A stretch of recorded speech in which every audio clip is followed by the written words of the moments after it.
The following is a presentation of CUTV Sports and CUTV Sports 1.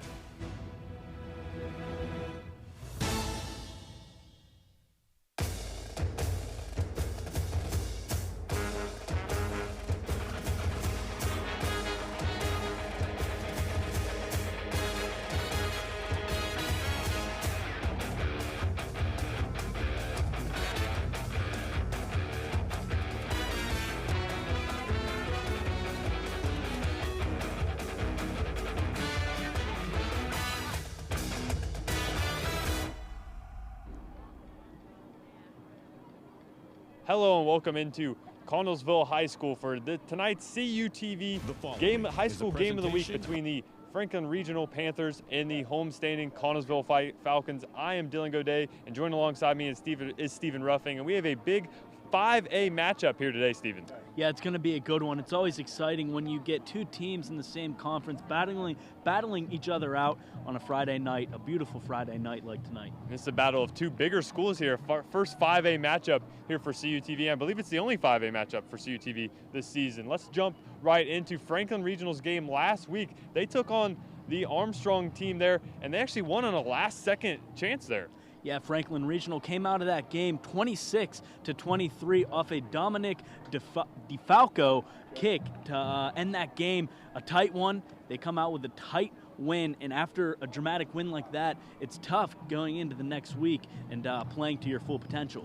I actually just heard as well that was the first time Franklin Regionals won on a last-second field goal opportunity, so very cool there for the Panthers. And last week for this Connellsville team, they suffered a loss last week. Yeah, they suffered that loss against Kiski Area High School. They went down 42-7. This Connellsville team, they're going to be wanting to get back into this thing, come out strong against Franklin Regional, and maybe get a big win tonight. Let's take a look at what these two teams did last season, and last season was a lopsided effort there in favor of Franklin Regional. Franklin Regional came out to Connellsville. They went out to Franklin Regional and got a big 45-0 win against this Connellsville Falcons team. So another milestone in Connellsville that they want to get over and hopefully try to bring their best and get a win. Well, that's all for open here. Stay tuned, though. We have more high school football here live, I believe live here on CUTV, so stay tuned.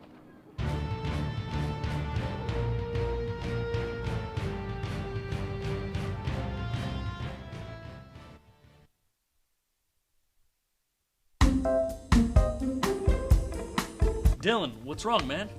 I just don't know how my family back home in Buchanan, West Virginia can watch our stuff up here. They can follow us on Twitter, or they can like us on Facebook. That's awesome. What about our sports? How can they watch that? They could watch it live right on our YouTube channel. Awesome, man. Thanks. You're welcome.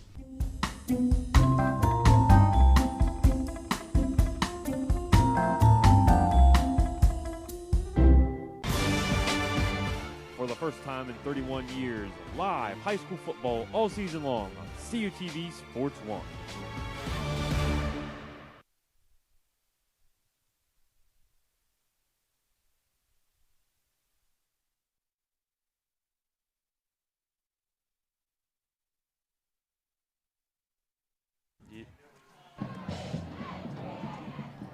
Hello and welcome into Connellsville High School. I am Dylan Godet, and joined alongside me is Stephen Ruffing, and we're here for CUTV's high school football game of the week between the Franklin Regional Panthers and the homestanding Connellsville Falcons. And Stephen, we are here in Falcon Stadium. We are here in store for a big-time matchup here today, 5A matchup here in Pennsylvania football. Yeah, two 5A powerhouses going at each other, two pretty big schools, Connellsville and, of course, Franklin Regional. Here's our tale of the tape, the records. Little flip-flop. Connellsville 1-4 overall, 3-1 for Franklin Regional in the conference.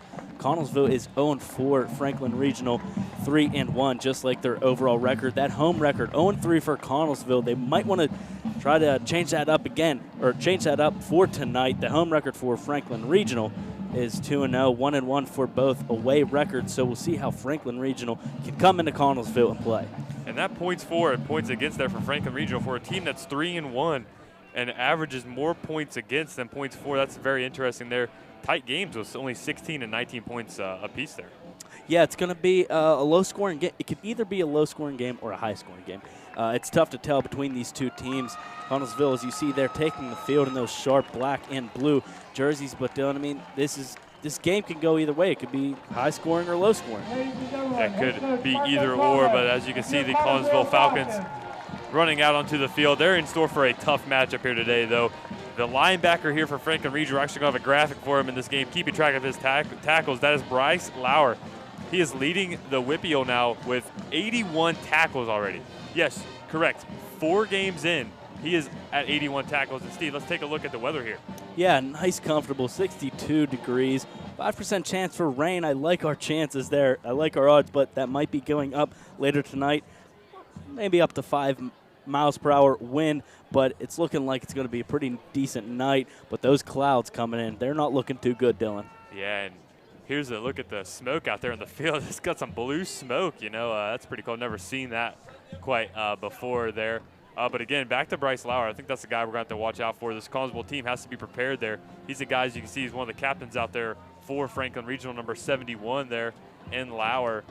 And he is a player to watch out for. Again, 81 tackles already this season. Already has offers from Duquesne, St. Francis, a couple other 1AA schools. Penn State looking at him. Yeah, Penn State looking at him. That's a guy that's the face of the news there. Post-Gazette just had an article on him this week. And you could almost put him to blame for this only 19 points against for this Franklin Regional team. You have to think that Lauer is a big part of that. 81 tackles, 4 games for this kid is absolutely unbelievable. And they knocked off a tough McKeesport team there in their first game of the season. They're only 13-7. So again, his tough defense had to contribute to that. Yeah, and that loss to Plum, that's the one where you're like, okay, is this Franklin Regional team, are they legit or who are they playing? So you don't know how this one's going to go. Franklin Regional, it could go either way. It's going to be, I'm going to make a prediction now. I think it's going to be a very, very low-scoring game. I would have to agree with that, and especially if weather is a factor there in that one. We're going to take a look at the John Woodruff tree now. Steve, you have a little bit of information on that tree. Yeah, John Woodruff, a Olympic gold medalist back in he ran with Jesse Owens. He received a tree they gave to all the gold medalists on their way back from Germany from Berlin. A lot of the competitors threw their trees over the boat.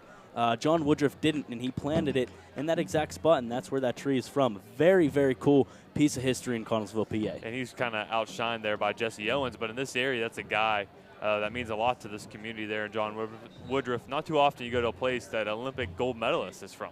Yeah, I agree. And, of course, there's a couple other historic figures in sports that we'll get to a little later, but let's get ready for this kickoff, Dylan. Yeah, lots of talent here in southwest Pennsylvania, especially this Connellsville area. Some big-time athletes there. And now the kicker there for Franklin Regional, Dominic DeFalco, kicked a 20-yard field goal, as you saw in our open there, as you heard in our open there last week against Armstrong. So he's coming off a huge game, a game-winning field goal as well, and his kick is away now from the left hash, and he's going to kick it back to the opposing left hash, and that's number 4 there for Connellsville, Kobe Stanley. And he's going to be brought down at right around the 21-yard line. So decent field position to start out here for Connellsville. Yeah, this field position is really going to put Connellsville's offense, to the test, and it's going to also give us a chance to witness as Bryce Lauer make his first attempt on defense early in this game. You can see they're kind of in a forefront there, and he's just standing in the middle there at the line. Appears to be the middle linebacker there he just stands out, his body size compared to everyone else. Saw where his coach was actually mentioning, he's surprised more coaches aren't looking at him just off his size. As Connellsville now's quarterback will fumble there. The opening snap will pick it back up, and who is there for the tackle? Therefore, Connellsville, for Franklin Regional, that's number 41 there in, actually don't have him on our roster there. Yeah, and this snap, this slips right through Dylan Bubarth's hands, and he can't get possession of it as the defender for Franklin Regional comes in and just finishes off that play with a sack. Excuse me, that was not 41, that was 44 there, and Jack Poling, the 5'8" junior running back. So not a good way to start out if you're Connellsville now, as now there's a clock issue as well, as I believe the play clock is down already under 5 seconds. It should not be that low. But again, that's not the way you want to start out. Kind of saw that if you're watching Thursday Night Football, if you're watching us live last night, the Bears started out with a fumble just like that on their first play of the game. So not a good way to get your offense rolling. Right, you know, morale could be low after something like that, but one of the biggest, you know, things to get over is that first play. And now that you're over it, and you just have to better yourself on offense. As he's going to take the snap and hand the ball inside to his running back. Nowhere to go there for Connellsville, as that was Bodie Stonebreaker. He's a 5'8" junior running back. Yeah, so far this season, 29 attempts for Stonebreaker and 165 yards. He's averaging 5.7 per carry. Not too bad, but if you're Franklin Regional, you're looking at this rushing game as a big part of the Falcons' play. Yes, you are. And those are some slick uniforms there for Connellsville. And I'm wondering if that has their roster a little mixed up, because they actually have a freshman listed as number 18 for their quarterback. I do not believe that's who it is. As he's going to drop back, and he's going to go passing to a wide open receiver there, and that will be enough for the first down. That is number 20 there for Collinsville and Seth Coons. Yeah, just getting open in the middle of the field is huge, giving your quarterback a chance to drop back, as we're going to see here. Great blocking. No pressure there. Finds the open man in the middle of the field, nails him. Then he gets a couple extra yards after that first down. All around good play from this Falcons offense. Yeah, very good play for this Falcons offense. As again, that is a freshman quarterback there in Gage Gillett. He is a 5'9" freshman there, and he's going to keep this one out rolling to his left. Makes a man miss, and he will be brought down and picking up another first down. So a little bit of spark for this Connellsville offense. If you're a freshman quarterback doing things like that, if you can keep that up, you're going to be sticking around for all 4 years. Watch him just play fake this one. Fake handoff. He takes it himself. He had the whole Franklin Regional defense fooled. And that's how he was able to pick up that first down. A huge, huge stepping stone for this Connellsville team. And getting on the outside is a way you could possibly void there in Bryce Lauer in the middle of this Franklin Regional defense. So keeping the freshman quarterback on the outside, having them rolling out of the pressure there of Bryce Lauer. So that's a good strategy there early on by Connellsville. Timeout, Connellsville. And Connellsville will call a timeout now, as I believe the play clock was running low there for the Falcons. So again, a little bit of kinks to work out here early, but picked up some yards on this first drive. Yeah, of course. They had that open man in the middle of the field for that big reception, as well as that run by the freshman quarterback. If Connellsville's team can keep up this offense, I think they could really give Franklin Regional a run for their money. Steve, here's a look at Connellsville's schedule. Early on, they picked up that win there in week 0 against Uniontown, but since then it's been a rough road ahead there for the Falcons. Yeah, look at that win at Uniontown. They can put up points if they get the opportunity to, but I mean, that is a tough looking schedule. Penn Trafford, number 4 in the state, I believe. Don't quote me on that. Penn Trafford, number 6, Gateway, number 4, McKeesport. Those are some tough competitions. Getting that win at Uniontown was huge. But the rest of the road ahead is going to be tough for this Connellsville team.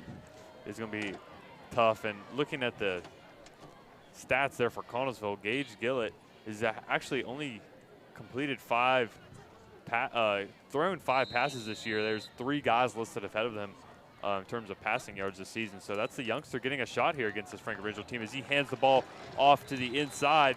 And that'll be a nice run there for Connellsville. That's number 35. Bodie Stonebreaker yet again. Connellsville, they're going to be calling upon their offensive line big time in this game.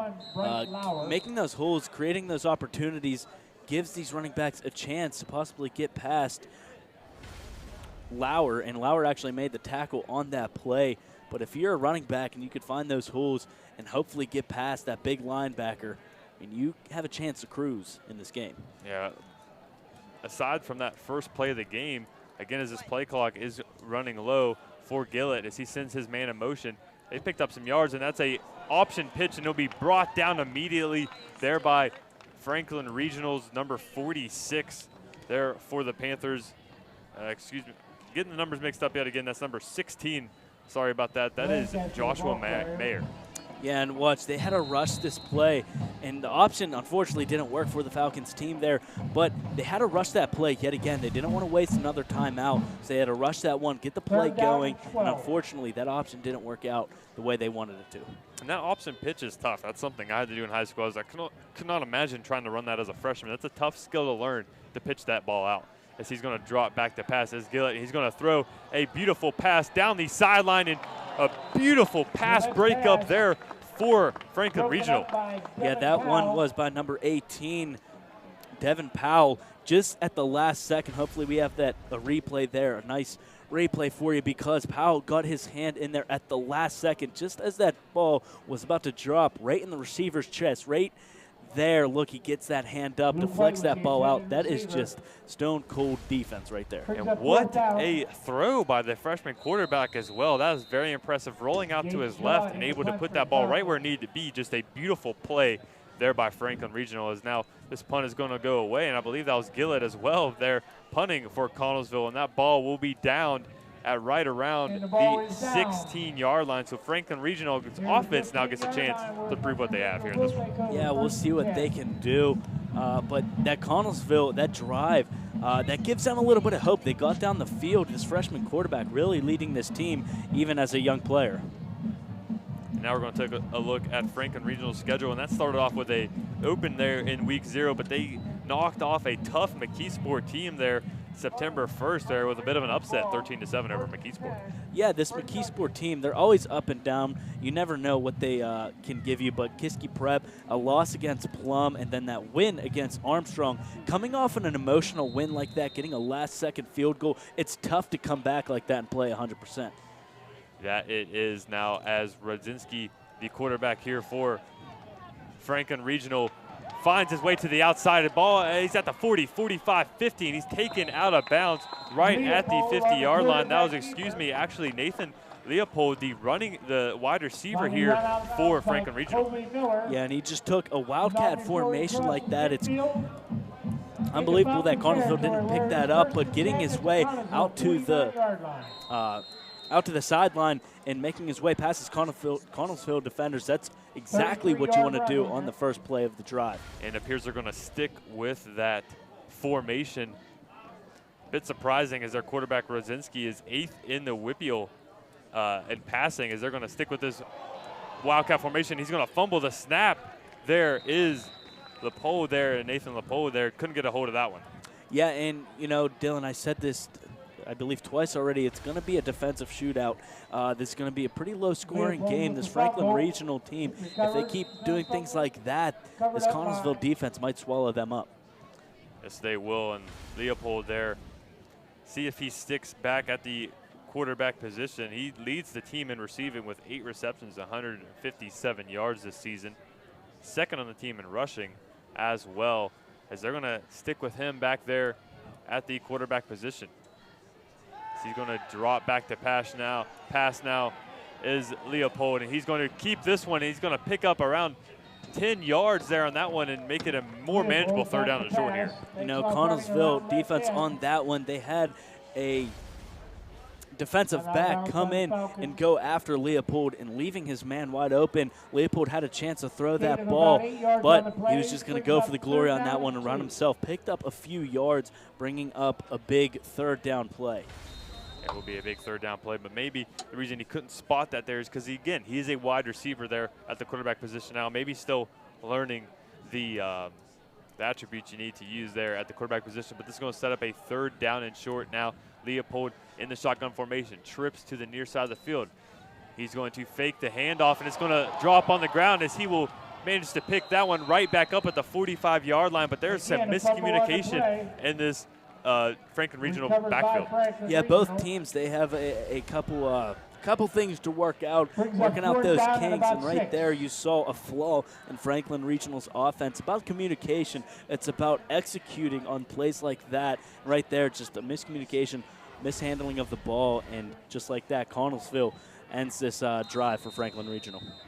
And Anthony Rodzinski is actually out here on the punt team for Franklin Regional as he blocks there as a protector for Franklin Regional. They're going to punt this one away back to a pair of Connellsville players. They're going to let that one bounce inside the 5-yard line. That's going to be down at the 2-yard line. So a beautiful punt there by Franklin Regional's kicker there in Dominic DeFalco. Yeah, that one took a Panther bounce in the favor of Franklin Regional, getting down to the 2-yard line. Impressive punt, but for Connellsville, leaving that one go, that was pretty risky. And very risky there. Again, it's miscommunication for both teams now. Has been an interesting start to this game. Not how we really expected. We expected this Franklin Regional team to come out strong. You mentioned a low-scoring game. That's definitely what it's shaping out to be, especially if we get some weather working into this game. I could definitely see this sticking to a low-scoring game now as Gillett in the shotgun formation. He's going to keep this one right up the middle and nothing going there. Just a gain of 1 there on that play. Yeah, trying to get out of the position that they're in right now is so tough when you're pinned down at the 2-yard line. Running offense like that is risky, but it's almost what you have to do. Just kind of plowing your way right up the middle, trying to get past that big defensive line. It's tough for the Falcons. Will be tough. And there, you don't see that too often. Just now noticing that the last names on the back of these jerseys. I don't think I've ever seen that with high school football, so that's pretty cool there for Connellsville. As Gillett now in the pistol formation. Back directly behind him. He's going to keep this one straight ahead himself, and he's going to pick up not much there on that. Not much there on that run, just another gain of around 2 or 3. Yeah, and it's exactly what I said. Connellsville will probably see a throw, almost have to throw on this big 3rd down play, but what else can you do when you're pinned back there besides running plays like that? This is a tough Franklin Regional defense. You can't do much against them, so being pinned like that, it set up the Falcons pretty much for failure. Yeah, it has, especially with that freshman quarterback like you mentioned. He's going to be forced probably to throw here on this 3rd down and long as Gillott. He's going to fake the jet sweep, and he's going to pick up, again, around 4 yards there in that play, but it will not be enough for a Falcon 1st down.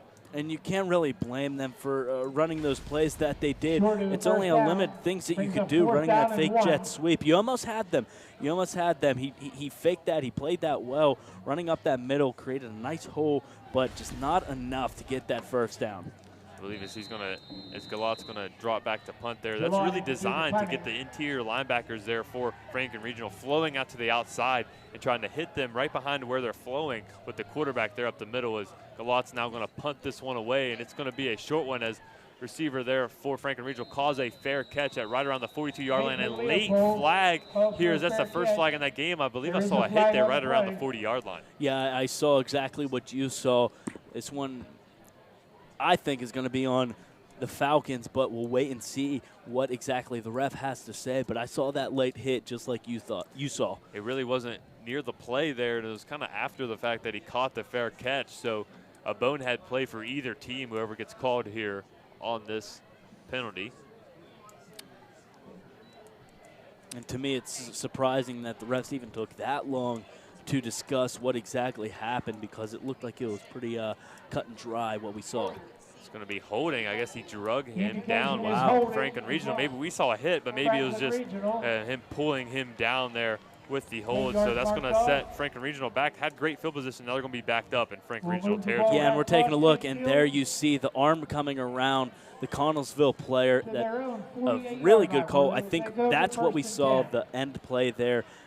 Dragging him down. We thought the Connellsville player had hit him maybe from behind or late, but it was the Franklin Regional player dragging him down. This is a shame because they're in some pretty decent field position off that punt. Yeah, and Rodzinski is now back at quarterback here for Franklin Regional. Tried the Wildcat, and it was not working out, and it's going to be a great first play as he hands that ball off to his running back. He's down to the 25-20, makes a nice move at the 20-yard line, drags his defender down inside the 15-yard line. What is a great run there by the running back there for Franklin Regional, number 40, there in Zachary Gordon. Yeah, and just watch this play. Watch how hands on the ball explodes out of that backfield, passing up all the Falcons players. He almost is, he has a lot of green in front of him. Just passes player, can't get past that last defender, taking him down. But what an amazing run there by the Franklin Regional running back. And there the offense for Franklin Regional finally gets in the zone as he's going to hand that one off again there to Gordon. Gordon now breaks a tackle, stays on his feet, and he's down right around the goal line. See if they call him, and they're going to call him down right at the goal line there. And Gordon, 2 straight carries, and he's off to a hot start. Yeah, this running back getting that ball on the hands, exploding out of that backfield, getting past the defensive line, breaking a few tackles, just running all over the home dogs right now, putting them on that 1 yard line. You'd have to predict a touchdown within the next couple plays. Yes, you will. And again, that is a youngster as well. He's only a sophomore here for Franklin Regional. They're going to line up in the stick-eye formation. It's going to be a touchdown there for Franklin Regional. Mentioned it will take a few plays. Took 1 there for the Panthers. Yeah, and that's that senior mentality, that 6'3" running back, Stephen Johns, getting that ball, doing the dirty work, putting his head down, getting through the defensive line there, making his way into the end zone for the first touchdown of this game. And that was an old school formation there for Franklin Regional. The old stick eye there. You put 3 running backs in the backfield and line them all up there, as now Dominic is going to go a bit of a missed hold there, but it will be up and good as Franklin Regional takes a 7-0 lead over Connellsville. Stay tuned for more high school football after the commercial break. Friday Night Lights shine on CUTV. August 25th, California at Brownsville. September 1st, Monessen at Carmichaels. September 8th, Southmoreland at Charleroi. September 22nd, McGuffey at Elizabeth Forward. September 29th, Franklin Regional at Connellsville. October 6th, Trinity at Bell Vernon. October 13th, Rochester at California. October 20th, Newcastle at Ringgold. October 27th, Washington at Best Center. Live on CUTV Sports 1, tape delay, CUTV.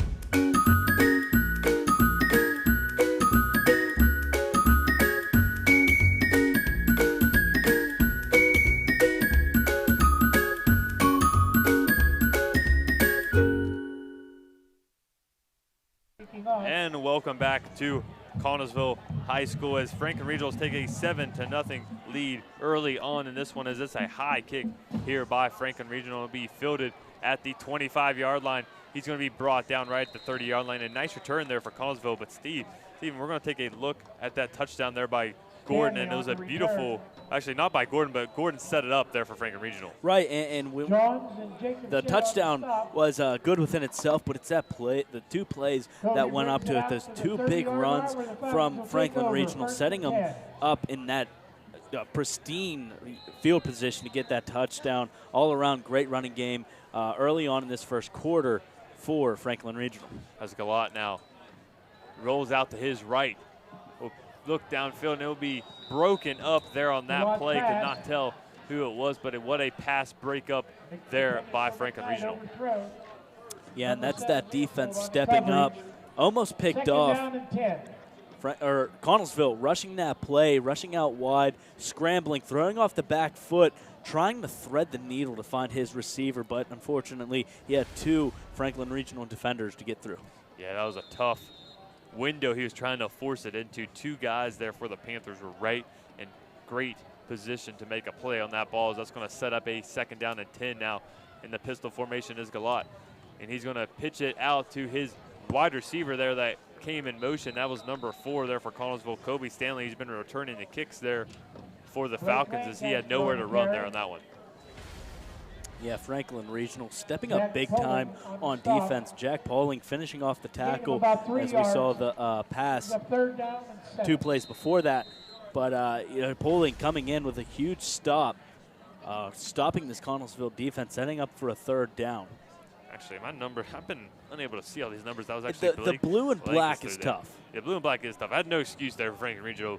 Blue on white is perfectly easy to see, but as we're going to see a quad formation here by Connellsville off to the right, and Gillott's going to be back to pass and fire a nice pass across the middle, and the freshman quarterback making plays here early on for Connellsville. And you know what? I think they played that one perfectly. They had a man set up for that screen, and I think that baited the Franklin Regional defense over to that man, leaving the middle of that field wide open for the safeties to come in and stop that wide receiver, but wide open for Connellsville. Great play and great execution.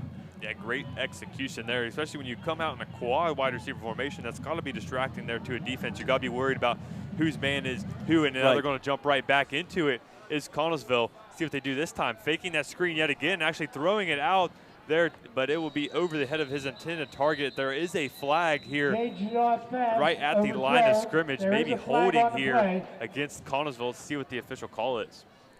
And even if Connellsville went for that screen, you had Hunter Stonecheck right there. He was just waiting for that receiver to get that ball. He's almost lucky that one was thrown over his head. They're actually going to call a sideline warning. He chucked that flag out there on the field, but actually just be against Franklin Regional's team, just trying to back them up. They're actually in the referee's ear right there as well, because it's a tight sideline here. Not much room between the track and the field itself there here at Connellsville School, as they're going to come right back in that same formation, quad formation up to the far side of the field. Galot now fakes a pass, moves up in the pocket, throws it across his body there, but nothing doing there. Has an not open receiver, but has a receiver there past the first down marker, just unable to hit him. Right, Galot very late on his feet, working his way around those defenses, working his way around those roadblocks. Right there, he makes his way, just kind of repositions himself, has an open man, a little overthrown. I think that was a good play. He could have, if he would have hit that man, that would have been some pretty decent yardage. Definitely some promising play there by the freshman quarterback, though. Stepping up in the pocket, that is a tough skill to learn for a quarterback, and he's doing it there as a freshman, and not a lot of playing time as well. Only, again, 3 of 5 on this season here, 5 games in here for Connellsville. As Galot now is going to roll out to his right side. He's going to almost hit his intended target there, right at the first down marker, just a little bit low and outside of his intended target. Right, he had some company with that Franklin Regional defense coming strong after him. That was designed to scramble out to his right. You could tell he stuck with it from the beginning. He had a few defenders on him, throwing that one low. Again, could have potentially had some decent yardage, picking up the first down off that throw, but being rushed, forcing him to throw low was great defense by Franklin Regional. And Franklin Regional now awaiting this punt. They have Nathan Leopold and Tyrese Coleman back deep there for Franklin Regional, as Galot now doing everything for this Connellsville offense and special teams as he punts this one away, and that's going to be returned there by Coleman. Coleman now has a blocker in front of him at the 40-yard line. He'll be run out of bounds right at the 42-yard line, 41-yard line there by the Connellsville defense, forcing him out of bounds. Yeah, picking that one up, it's tough. It's tough to read those punts, especially in high school. It's tough to get those punts down, but he did a good job picking up a few yards. Now we're going to take a look at the Johnny Lujak Training Facility. Steven, this is another guy with some awards there in the athletic side, a Heisman Trophy winner there, and John Lujak. Yeah, Heisman, one of the first, I believe, Heisman winners. He's up there with some great names. We'll probably talk about that a little later. As that's going to be a pass there by Franklin Regional, caught by Jacob Shedd. He's going to be down to the 30-yard line, the 20, the 5, the 10. He's going to step out of bounds, actually right at the 4-yard line. But, man, quick play right out of the timeout there by Franklin Regional. Yeah, I mean, it's almost like they catch this Connellsville team off guard, stepping back a little bit, finding the man, getting past that defender, 11 on 11 there, going towards that sideline. It's tough when you get close to that line, and it's tough. Right about there is where he stepped out, and that's where they're going to position the ball. But that was a close one and a perfect reception and perfect execution once again from this Franklin Regional offense. Yeah, we didn't really have a good angle there across the field, but it looked like a touchdown from our vantage point. Is it going to be an inside give there by Franklin Regional? But this Connellsville defense makes a nice stand, and he's only able to pick up about 1 yard there on that play. Steven Johns, he goes into that defensive line, keeps that feet moving, but it's like he couldn't get anywhere. It was like running into a brick wall. Right there, making big stops was that Connellsville defense. You see the feet chugging along, but just couldn't get anywhere and forces a second down. Yeah, but that big catch by Jacob Shedd's giving this team great field position, as that's quarterback there, Adam Rodzinski there runs in for a Franklin Regional touchdown. Yeah, when your running back can't do the job, just keep that ball yourself, find that space, put your head down, taking on a Connellsville defender to get yet another touchdown for this Panthers offense. And that was a quarterback power play, and the quarterback there, and Adam Rodzinski makes a power move there, lowering his shoulder and getting into the end zone now as Dominic DeFalco back in for it's a high snap, actually, no extra point, and he tries to complete that fire play, but unable to do so. So just 13 points now for Connellsville, for Franklin Regional. They take a 13-0 lead over Connellsville. Stay tuned for more high school football here on CUTV.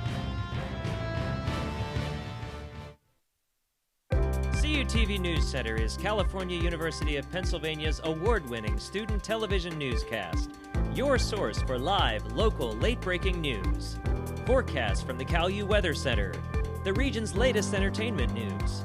Vulcan sports highlights and regional scoreboards. With television news coverage you can't get anywhere else. Watch it live Thursdays on CUTV and on demand. CUTV News Center. Online all the time.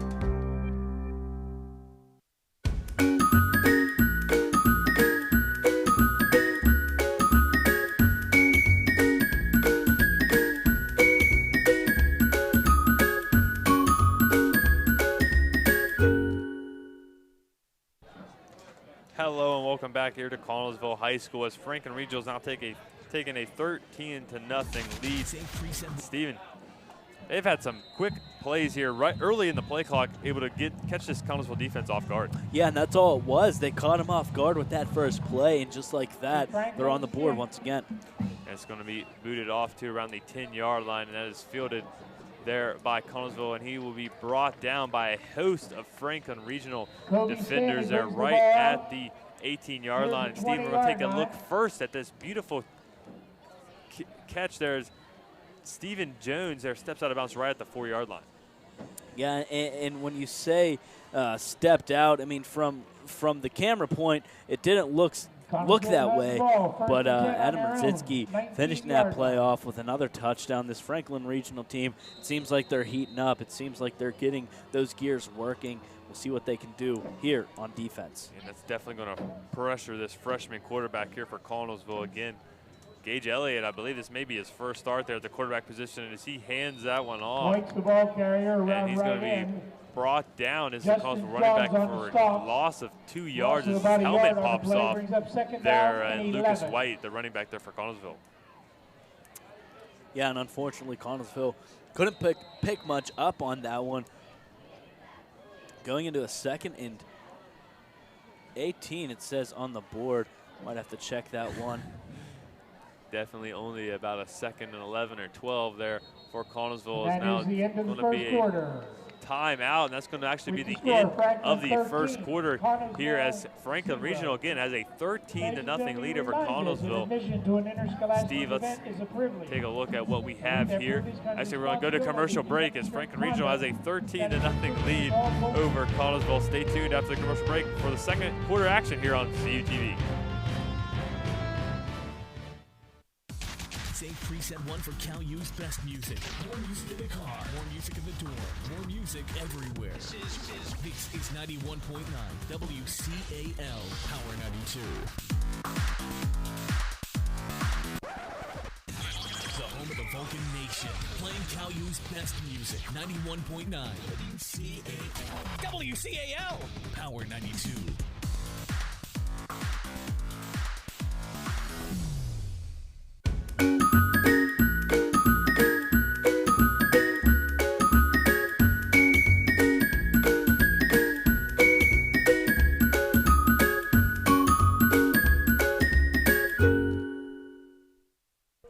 Welcome back to Connellsville High School here as Franklin Regional again has a 13-0 lead over the homestanding Connellsville Falcons. And Stephen, we're beginning to see this Franklin Regional team pick up their momentum on the offensive side of the ball. Yeah, and that's I mean, it's something that Connellsville needs to do.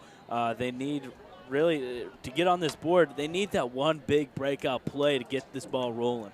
Yeah, again, there's a Bryce Lauer tackle. Watch it. You don't have the official numbers there as Danny's Beck is keeping those numbers there in the booth, and it's going to be a play-action pass to a wide-open receiver there for Connellsville. Beautiful play design there as Trayvon Clayton, there, picks up a big catch there for Connellsville. Yeah, and that's that big play I was talking about.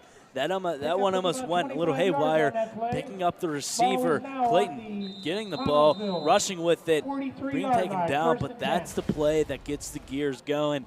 And we'll see if the Falcons can keep this up. That's the momentum they needed to get this ball down the field.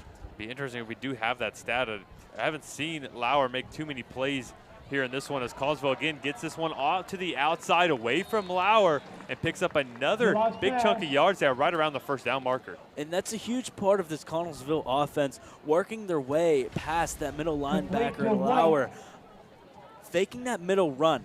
That's exactly what Franklin Regional think they're going to do, but just like that, they go to that screen, work their way outside the middle of the field, picking up almost the first down, 2nd and 1. The winds are starting to pick up a little bit here as the rain may actually be approaching us here in Connellsville. As again, same set that we've seen all game long here for Connellsville. It's going to be inside give there to the running back. That is number 35 now for Connellsville, and Bodie Stonebreaker. Yeah, those power running backs, putting your head down, grit, that's all it takes. And right there, just running past Lauer, not giving him a chance to get a tackle is a huge part of this Connellsville offense. And a play like that works perfectly in that short range.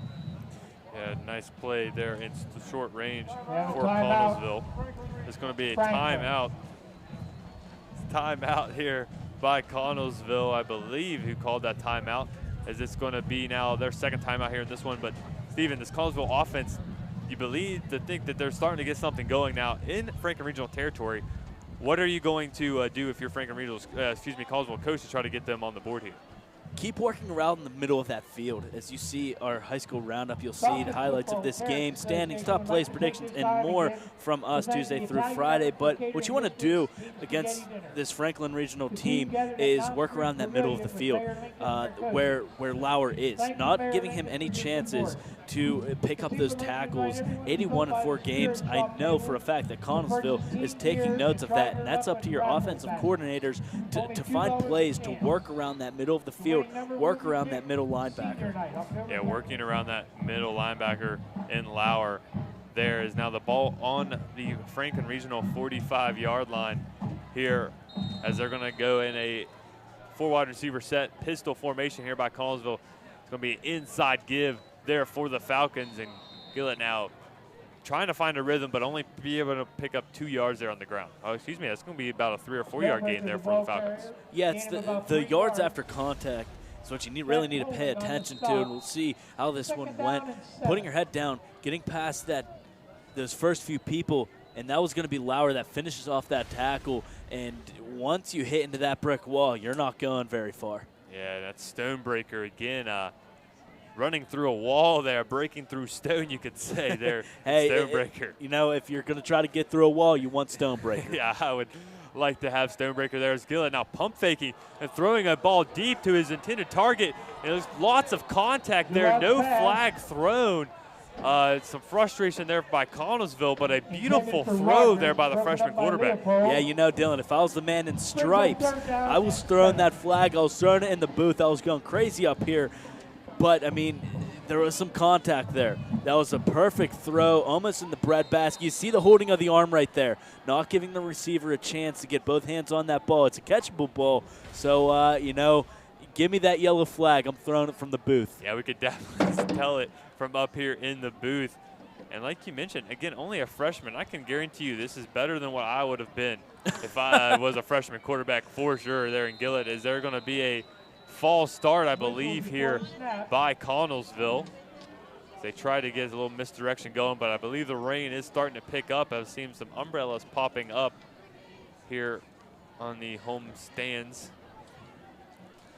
Again, see what this call is. It's going to be a ball and offsides on the offense there. Maybe just mishandling of the snap there early on, a snap procedure there. That's going to drop the third down. As you can take a look at the rain there, you can see that dropping down from around the lights. And, Steve, that's going to back this Connellsville offense up to a 3rd down and long here. Yeah, and we'll see how the rain plays an effect. You saw Connellsville going through the air a couple times, getting a couple yards out of that. Maybe that changes. Maybe that forces you to go up the middle towards Lauer. It's going to be a 3rd, and he's going to have some deep pressure on his backside and unable to feel it there is Gillett, and a beautiful play there by Franklin Regional's number 18, Devin Powell. The blind side rush there on the quarterback. And you know what? The fans knew what was coming. This press box knew what was coming. It's like everything was happening in slow motion. You saw that defender just hunting him down. It was almost like a scene out of Jaws, just sneaking up on him. Look, the anger in his eyes, wanting to get that quarterback, breaking it up, forcing a fumble, but either way, it's going to be a 4th down. Connellsville picking up the fumble. And that was a textbook swipe of the ball there as well. But, yeah, you could hear almost the jaws. Oh, that was a Monday football. I had it all in my head, but I messed it up. So forget about that at all costs. As Franklin Regional now trying to return this punt, and he would be brought down at around the 18-yard line as his helmet is ripped off. Again, no flags. They're keeping the flags in their pockets here today as he's frustrated with his official there saying, ripped my helmet right off. As Nathan Leopold is, again, maybe you can do a better Jaws impersonation of the soundtrack than I. There you go. You know, like, not dun-dun-dun, dun-dun-dun. Don't know why I did a little Sports Center sound there. Definitely not the best impersonation. We take a look there again. At the end of that play, his helmet's ripped off there in Leopold, and there's no flags, only one or two penalties, I believe, here in this one. But again, something to look out for here today is their quarterback there, Adam Brzezinski, rolls out to his left and finds his target there for a big 20-yard gain there for Franklin Regional. Yeah, it's going to be Jacob Shedd getting that reception, a big throw. Again, off the back foot, scrambling, forcing the throw, making a nice little move there to pick up a few extra yards, but being wide open. A very impressive play by Franklin Regional. It's impressive as well in this rain and wind, able to complete a pass downfield as they're back in this power pistol look now. As he's going to give it off to his fullback there, and he lowers his shoulder and picks up a nice run. He's down to around the 41-yard line. A nice run there by Franklin Regional. Yeah, that fullback position, a thankless job, full of grit, and that reminds me, another thankless job that's full of grit, our camera operators, having to weather this rain, the crappy weather, so a big shout out to them as well. And that's going to be the fullback yet again, and Sean Persley, the 5'10" senior running back, picking up lots of yards here, right up the middle here for Franklin Regional. Yeah, another big play, a nice big handoff there, getting the few extra yards they needed past that first down marker. And this no-huddle attack, it continues as the same play, 3 plays in a row here for Franklin Regional, and they have found something in this hurry-up offense as they're giving the ball right off to their big fullback there in Sean Persley. Yeah, not giving this Connellsville defense a chance to breathe is something that Franklin Regional is executing so well. I wouldn't be surprised if we saw a Connellsville timeout sometime soon. It definitely to try to slow down this no-huddle attack, but they actually huddled up there on that one, maybe mixing it up. They're coming back in that same formation, tied into the near side of the field, 2 wide receivers to the far side, and 2 running backs in this pistol formation. They're actually going to play action pass as Brzezinski now stepping up in the pocket, trying to make some guys miss, but he will pick up enough there for Franklin Regional first down, but not a lot downfield, but he's able to stay on this field. There's going to be a flag on the play. I'm not sure if it was thrown or the referee dropped it, but he's coming in like he does have something to call. Saw that play right there. Franklin Regional moving the chains. That's the name of the game, Jack. Moving those chains, picking up those first downs, but it might be coming back. Maybe coming back as well, but that's probably going to be another sideline where, again, it's a tight quarters there on these sidelines as they're trying to pressure to stay off the track, but also pressure to stay off the field. It's just you're in the position of what do you do there, as I believe it's going to be a sideline warning here against Connellsville. As now Franklin Regional, as I believe that's what they called there, a sideline warning. That was it there for Franklin Regional, but it'll be a first down and 10 now for the Panthers as Brzezinski rolls out to his right. He's going to keep it himself, tries to make a man miss, does, It crosses back across the field and picks up enough for the first down, and Rosinski there at the quarterback position, looking like a running back there. Yeah, he is. I mean, he could really do it all. Quarterback, running back, what have you. He gets through that defense with ease, makes a couple moves, makes the defense miss right there. 1, 2, 3, making his way up that field. 4 missed tackles there from the Connellsville defense, getting that first down, moving the chains once again. And Leopold is in motion here for Franklin Regional. Saw him at quarterback early on, and they're moving him back to the wide receiver position. And now is Rosinski now. Same play, but this time to the left, and this option attack pitches it out to his running back.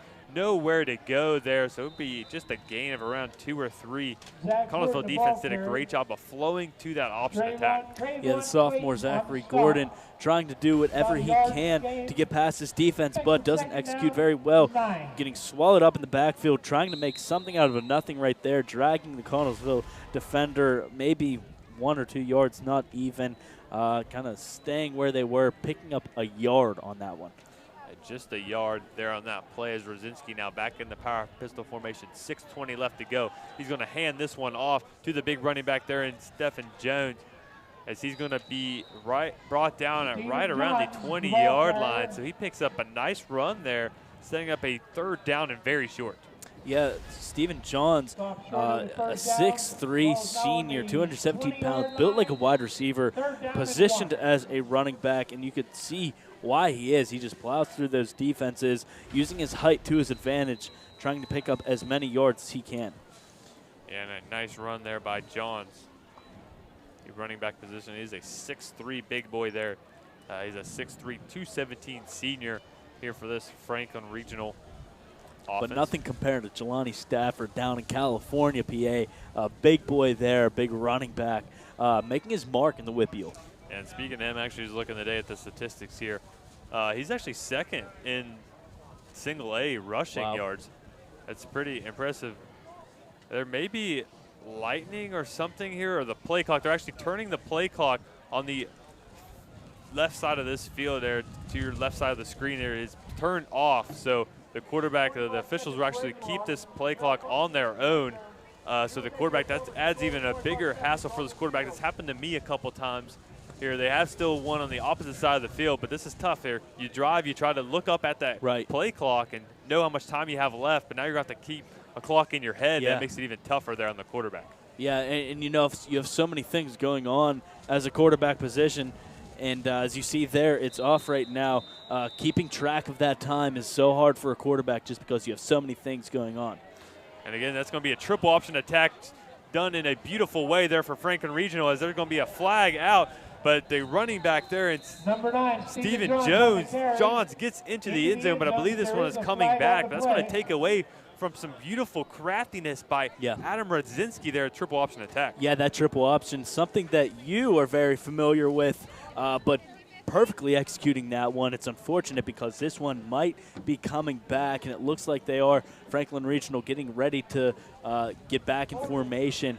It's going to be a holding call on Franklin Regional again. Unfortunate, perfectly executed. Yeah, perfectly executed there. You see rides the running back there, keeps it himself, pitches it out. That's exactly how you're supposed to do it. And that's exactly how you did it, right? No, not to the left side, not to the right side too often either there. That was the play. That's much better than I ever ran the triple option. I was anti-triple option there, even though we were running a triple option attack.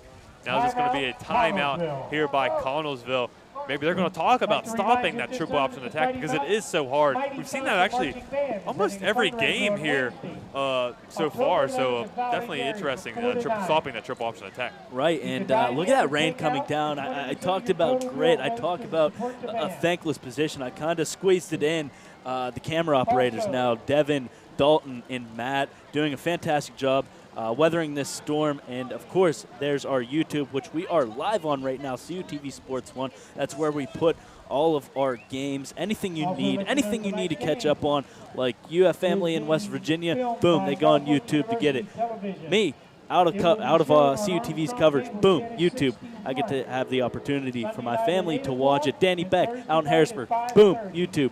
He's able to watch it. And we have a commercial that you may see, you and I, about how to watch our YouTube page. But again, I think we jinxed this rain. We're talking about, the first time we come here in so many years and not raining. And no, it rained last year. Yeah, I mean, No, almost every year it has rained. Yeah, that's what I'm saying. We jinxed it, but this year was going to be the year. It didn't rain when we came here, and then we jinxed it, and now, and then as well as the umbrella is up in full of effect there, as we do have some disruption there. Again, everybody's bringing out their umbrellas. That's why at big sporting events they don't allow you to bring out umbrellas, just because that is a hindrance to other fans as well as the camera operators as well. As now Franklin Regional now on this 3rd down and long, they're going to hand the ball off. Actually, Radzinski fooled me there, did Radzinski, and he's going to be brought down right at the 1st down marker. This quarterback here looking quite the athletic ability here. And you know what, Dylan? They're not going to give to him. They're going to mark up that 4th down. I thought he got it. He had about 3 or 4 Connellsville defenders on his back, just dragging them. I thought he got past there just short right there as he gets dragged up. Yeah, about 3 players trying to bring him down. Finally, dude, just before that 1st down line. And this, mentioned the play clock. It's actually back up and running there. There's now another timeout. Again, this is going to be a timeout called here by Franklin Regional as the rain's really starting to pick up the wind as well. It's coming down in sheets now is this rain.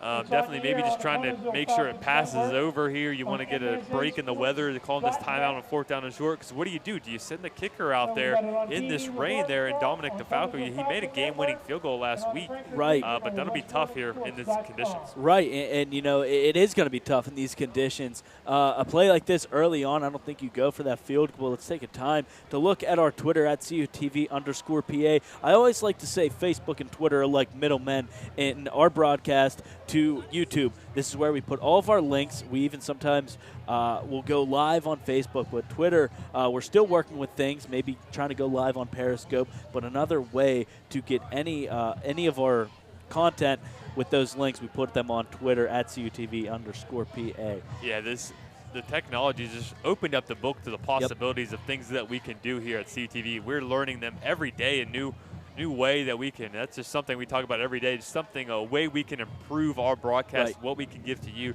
there in the audience there. And it's a great experience for us. We're getting hands-on experience with all this innovations and technology. It's definitely good for us in the industry. Trying to get into the industry. Right. What it comes down to is putting the best product we can out to you. And it will be a 4th down quarterback sneak, and that's what they called that timeout for, getting in their big boy package.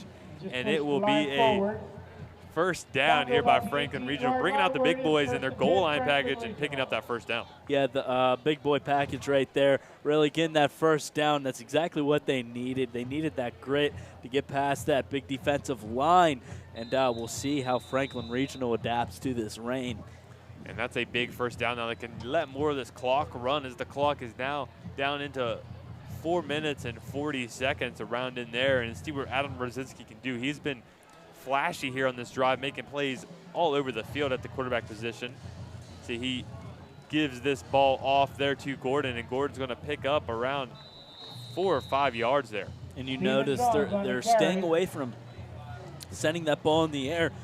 I mean, the adversity that this rain brings to both teams, it's really showing right now as Franklin Regional basically making their way up the field on the ground. And sorry to these players if you come back to listen to this game. That was Stephen Johns actually there on the carry again.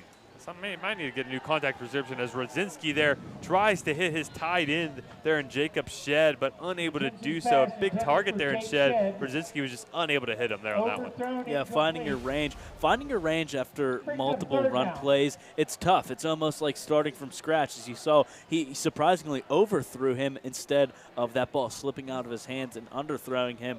A very courageous throw right there. With the weather that we're having. And how you're taught to hold on to the football in wet conditions is almost like holding a watermelon seed in your hand. You don't want to squeeze it too tight because it'll slip right out. You got to have a nice loose grip on it, as Radzinski now keeping the ball, making a number of nice moves right down at the 5-yard line, but a flag comes out late right at the 12-yard line and maybe bringing this one back up. Again, another nice Radzinski run might be getting brought back here by a flag. Yeah, the referee's throwing the flag on that one. Possibly, like you said, a holding penalty on Franklin Regional, and they're going to make their way back, and it's probably exactly what it is, Dylan. See what the official call is here. It's going to be a holding call against Franklin Regional. Regional, and it's going to back them up now to a 3rd down and 12. And right around where they sneaked for that first down, they're sent right back there. As Rodzinski now, we may see him pass the ball again here, as this is a 3rd down and long. But definitely in these conditions, this may be 4-down territory as well. Right, and it seems like that rain's slowing down. We'll see what they do. And Rodzinski now rolling out to his left. Pump fakes and fires and hits his intended target there in Nathan Leopold, and he is definitely picking up a first down. He's inside the 5-yard line. Leopold getting open for his quarterback and picking up a nice catch. Franklin Regional doing a great job when they lose the yardage from those penalties, getting right back up and making a big play like we saw right there, pump fake, and then almost hopping and throwing that ball. I don't know what you call that as a quarterback, Dylan, but something that I don't usually see. Now that's called a bit of a Tebow jump pass. Tebow really was famous for his jump passes. Right. There, a bit of a jump pass for Franklin Regional there, and it's going to be an easy touchdown there by Steven Jones, getting right into the end zone as a 6'3" senior running back. Yeah, that's who you're going to go to in a position like that, right in front of that end zone. Johns, making his way up the field. Didn't have to put his head down through that one, just kind of walked his way into the end zone. Steven Johns, a big running back there for Franklin Regional, gets easily into the end zone there, and that one nice blocking up front there for the Panthers as DeFalco's kick is up, and I think that's right down the middle, and it is there as Franklin Regional now takes a 20-0 lead over the Connellsville. Stay tuned after this commercial break for more high school football here on CUTV. Since 1937, the Student Association Incorporated, known as SAI, has served the CalU student body by providing activities, programs, and services. Every enrolled student has the ability to take part in over 125 different clubs and organizations. Managing participation in every SAI activity is easy with OrgSync, a powerful tool for staying connected. Located 1 mile from campus, the SAI Farm has 94 acres of meeting and recreational space. SAI, it's your student association.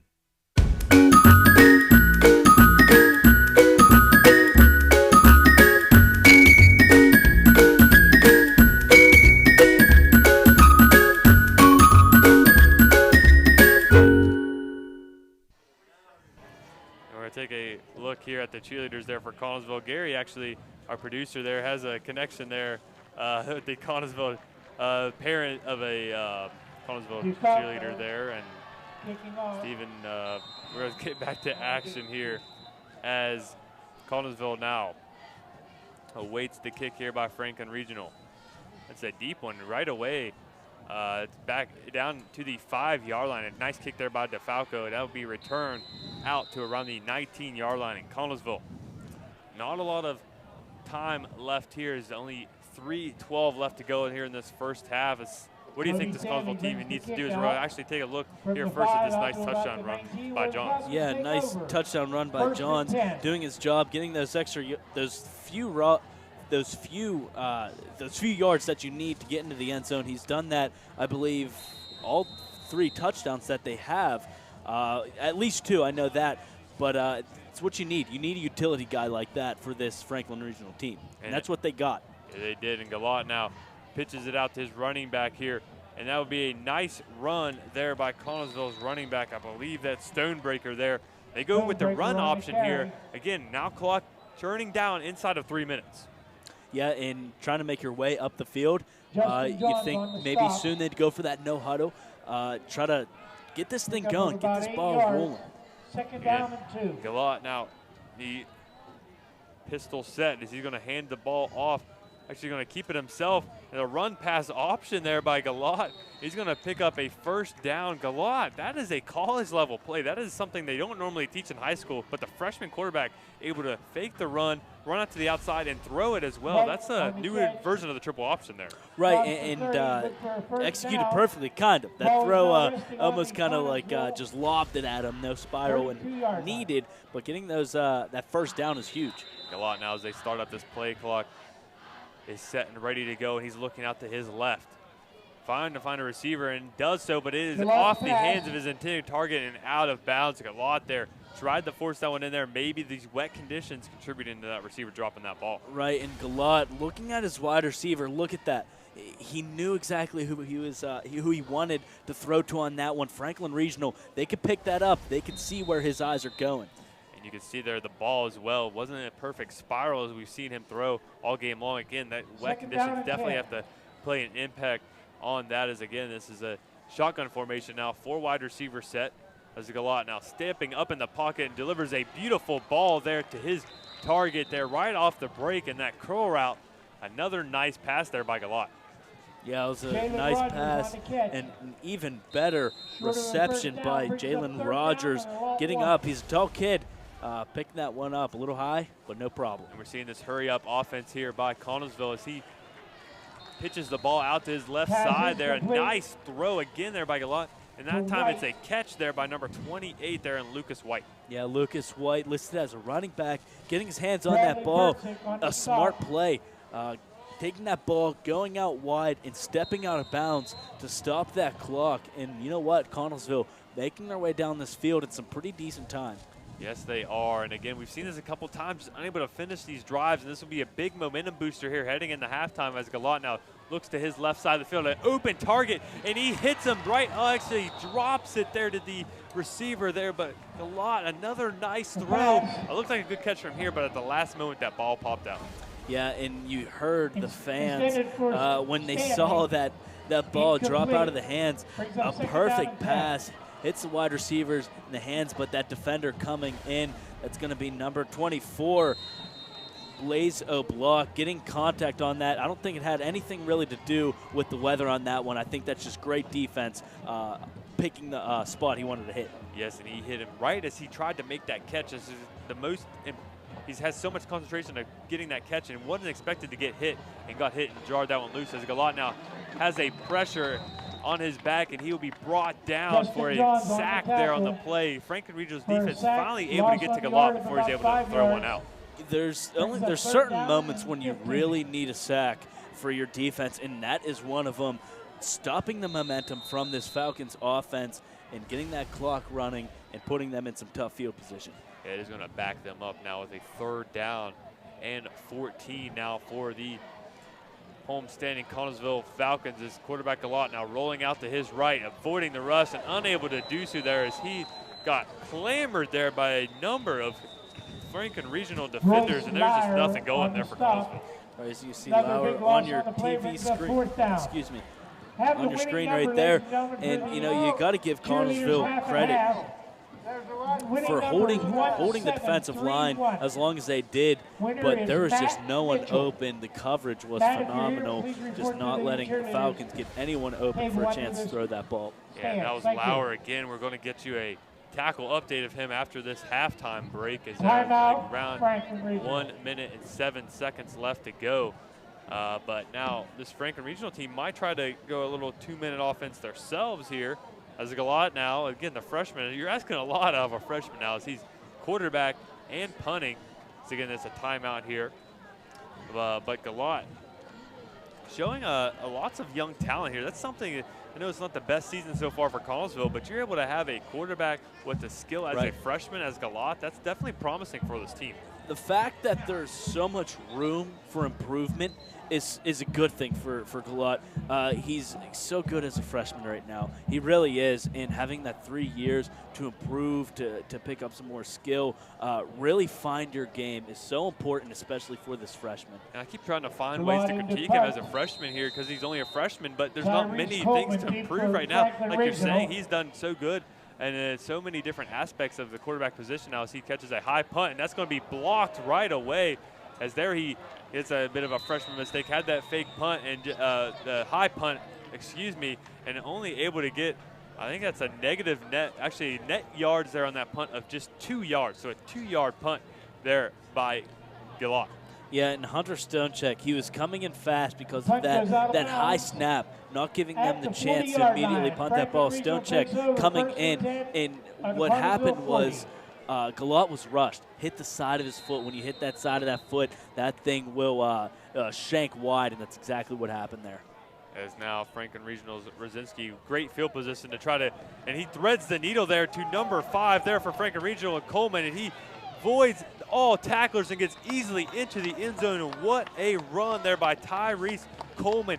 Beautiful throw by Rosinski and an even better return there by Coleman. High school roundup top 3 play. Meet Tyrese Coleman. Look at that. Threading the needle, catching that ball, switching his position, going to the opposite side of that field. A big block there, finding that open space, making his way into the end zone for the fourth touchdown for Franklin Regional. And what a just way of letting his blockers get in front of him. Receivers don't do that too often, letting the blockers get in front of him, and that's exactly what he did there. As Dominic DeFalco's kick is up, and it is good, and that's going to give Franklin Regional now a 27-0 lead over Connellsville. Stay tuned for the rest of this first half here on CUTV.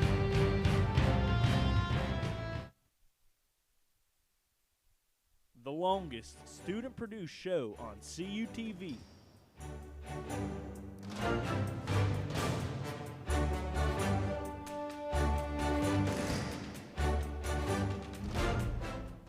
Is back with highlights and analysis,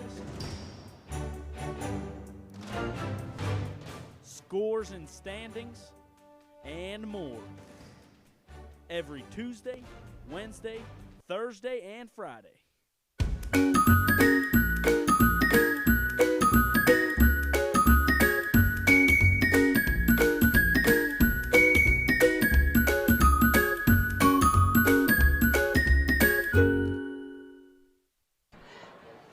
And welcome back here to Connellsville High School as Franklin Regional scores in the last 50 seconds of this game to give them a 27-0 lead over Connellsville. It looked like Connellsville had something going, but Franklin Regional gets a couple sacks, and now they are in great field position. And that was a 10-second drive. I just wanted to note that. A big play, I think. One play, 10 seconds. Pretty impressive from Franklin Regional. Definitely impressive, and even impressive. Just forget that I even said that word. An even more impressive kick there by DeFalco, kicking that one out of the end zone there. But Franklin Regional steps up big, 2 sacks in a row, and then able to come right back out and pick up a nice play on offense. Yeah, I mean, that just goes to show that this Franklin Regional team can hit you from all cylinders right there, threading the needle, seeing where those defenders are, making a move, making a man miss, finding that open field to the right side of the field and making his way down that sideline and into the end zone.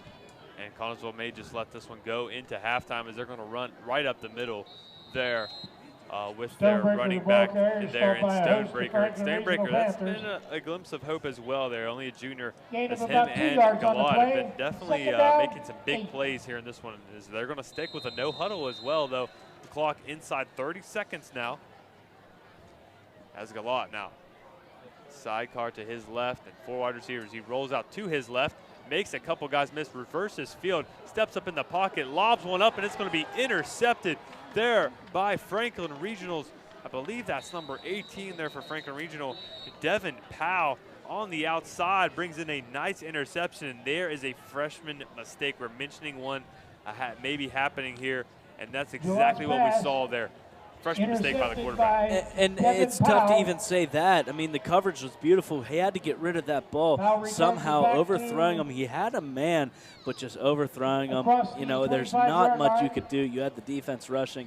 You had almost perfect coverage from Franklin Regional. So I wouldn't hang the head this freshman. Yeah, definitely not. That's just play there where you don't want to lob that back across the body, as Franklin Regional is probably going to wisely let this one just go into halftime. Don't want to make any mistakes, give Connellsville any momentum here before halftime with a possible fumble or anything. That's going to take us to halftime here as Franklin Regional has a 27-0 lead over Connellsville.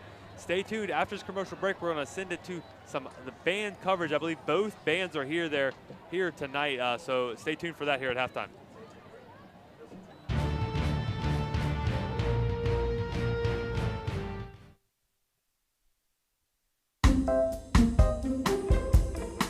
Dylan, what's wrong, man?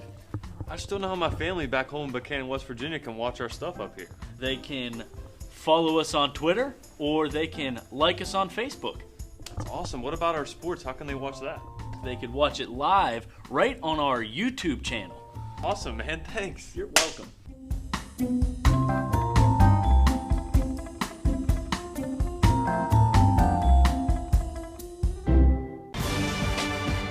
For the first time in 31 years, live high school football all season long on CUTV Sports 1.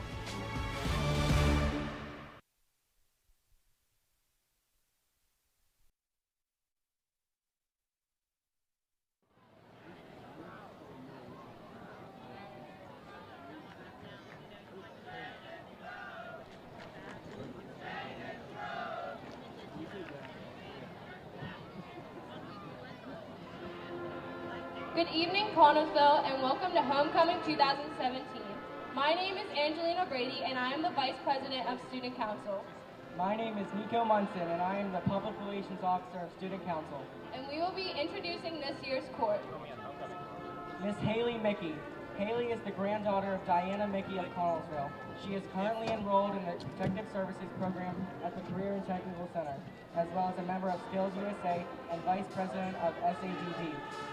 She plans to attend Pittsburgh Institute of Mortuary Science to become a funeral director. Haley is being escorted by Chase Pritz. Chase is the son of Michael Pritz and Jody Murray of Mount Pleasant.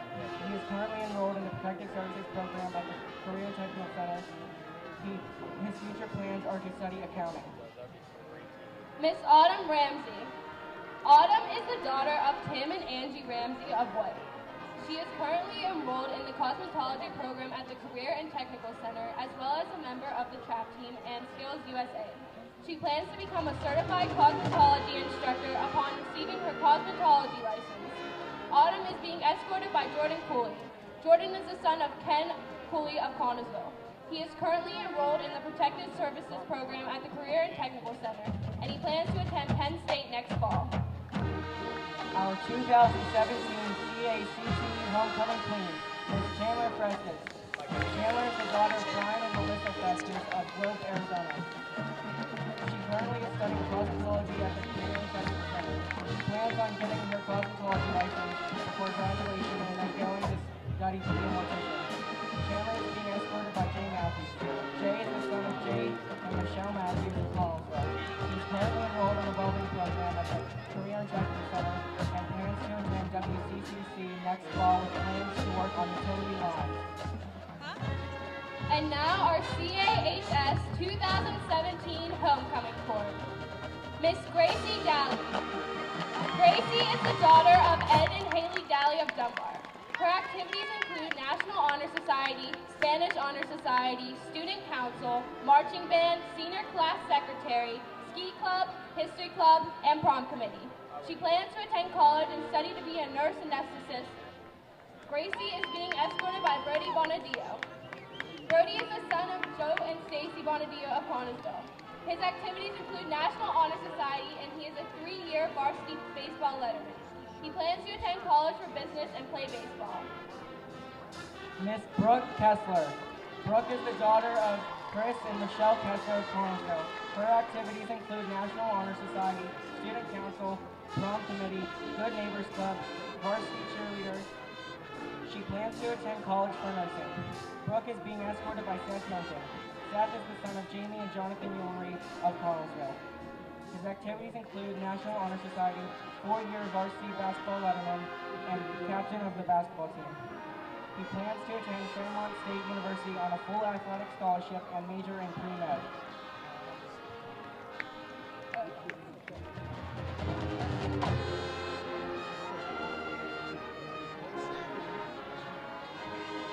Four-year letterman in softball, as well as 3 all-county and 1 all-sectional title at the middle infield. Varsity cheerleader, history club, yearbook committee, and National Honor Society. She plans to attend Peterborough University on an athletic scholarship where she will study athletic training. Brooke is being escorted by Shane Cruz. Shane is the son of Beth Cruz and Michael Cruz of Connellsville.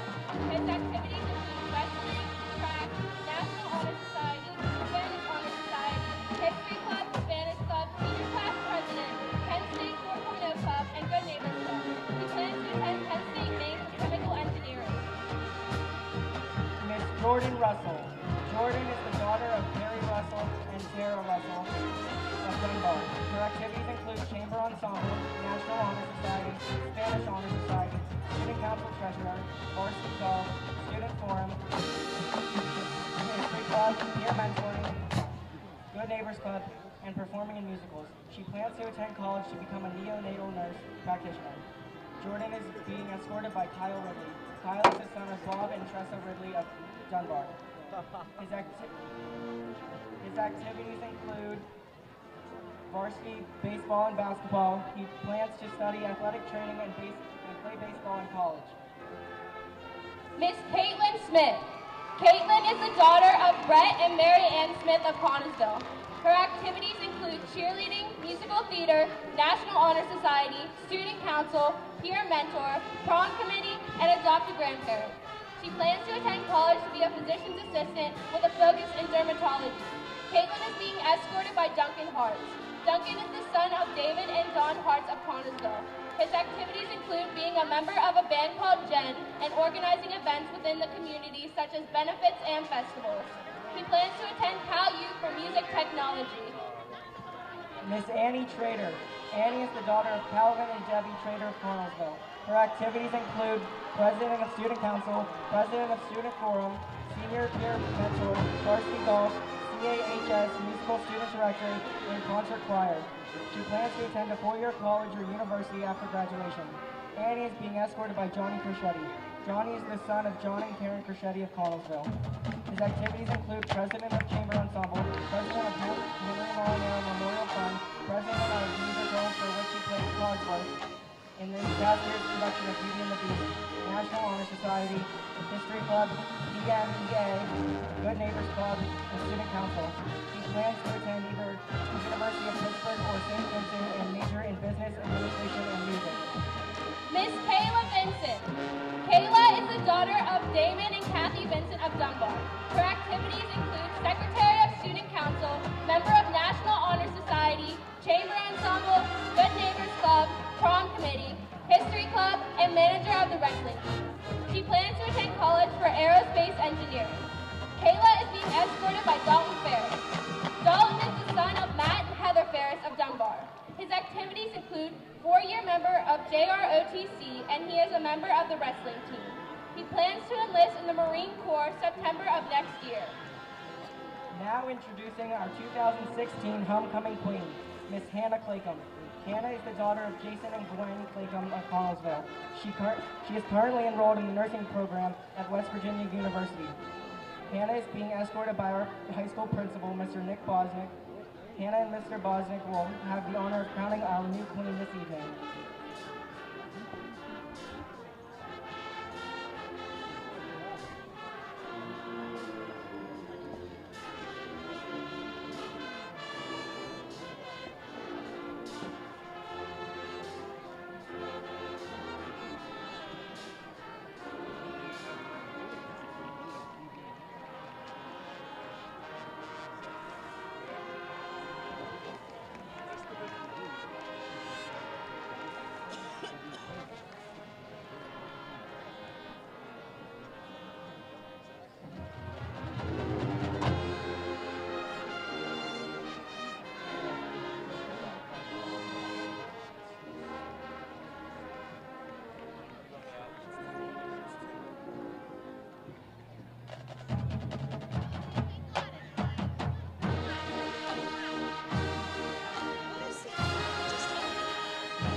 And now, the moment you have all been waiting for. It is with great pleasure that I announce our 2017 homecoming queen. Drum roll, please.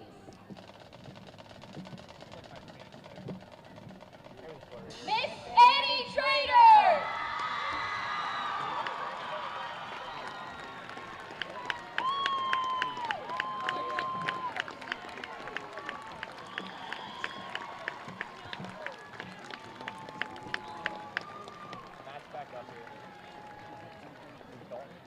Oh, Dalton's up here, right? You know what? You can switch out with Dalton. Hey, you want me to switch out with Dalton? Colin, you want me to switch out with Dalton? Bet. You got it.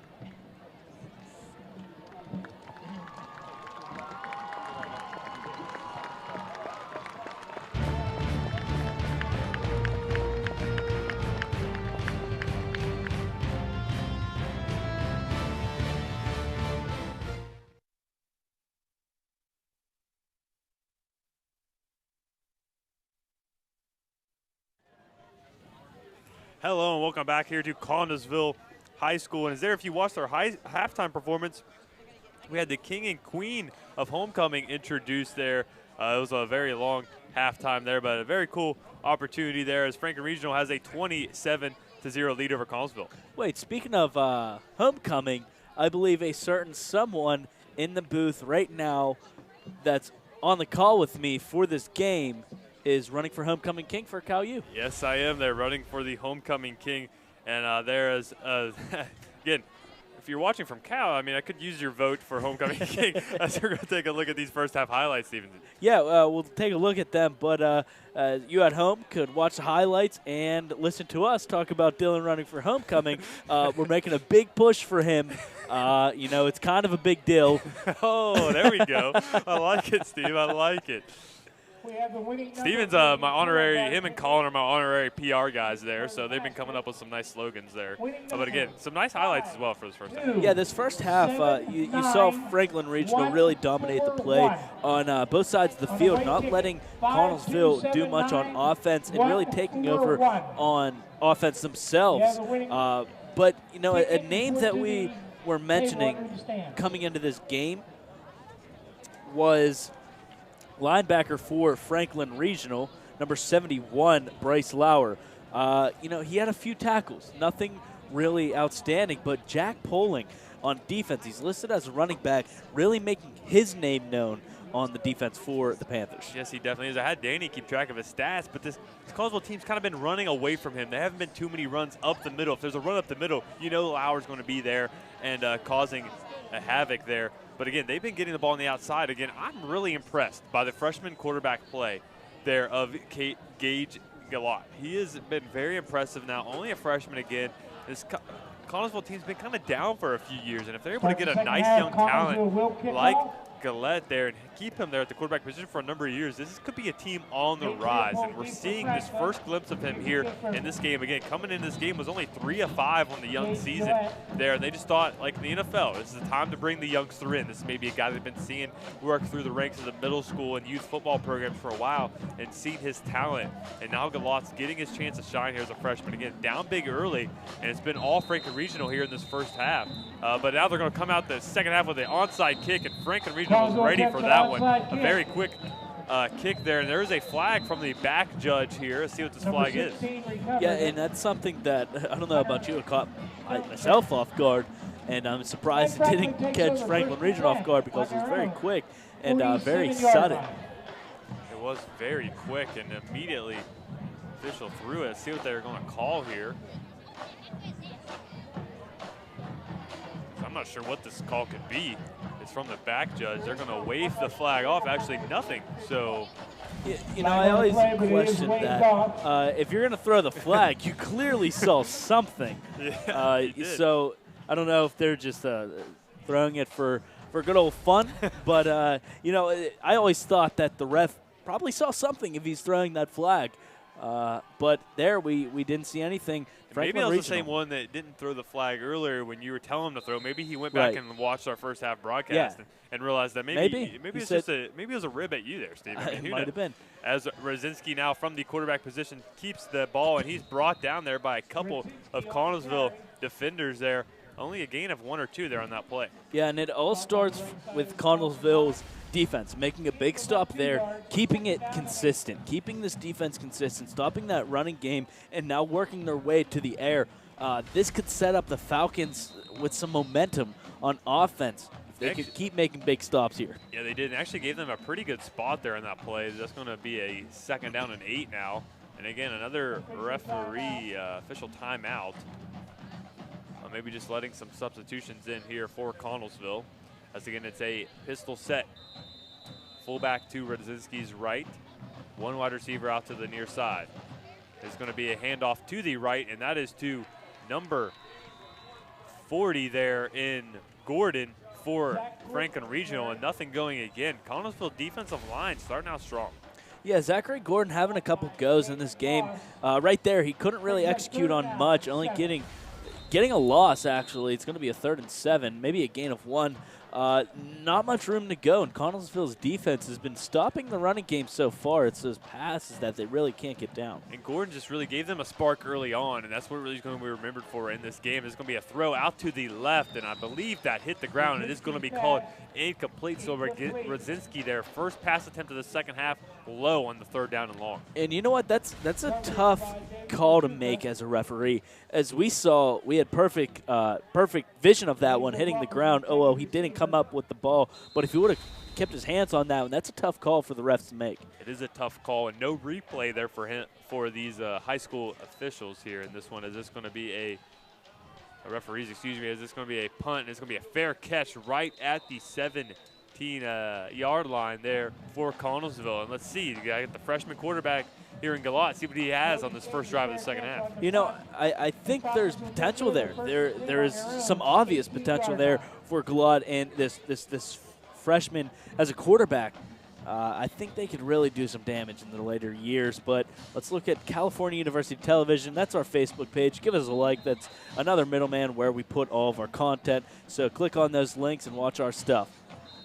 It definitely here is this going to be a quick play by Connellsville, and then they're going to actually call a timeout before that play got going. You don't really want to see that there. The first play on offense of the second half, and you have to call a timeout. So just some miscommunication there by Connellsville. Yeah, and that's something that we have seen. We saw that early on in the game, and something that shouldn't be happening now. And this is, take a look at our schedule here. Next week, Steve, we have a big game there on October 6th.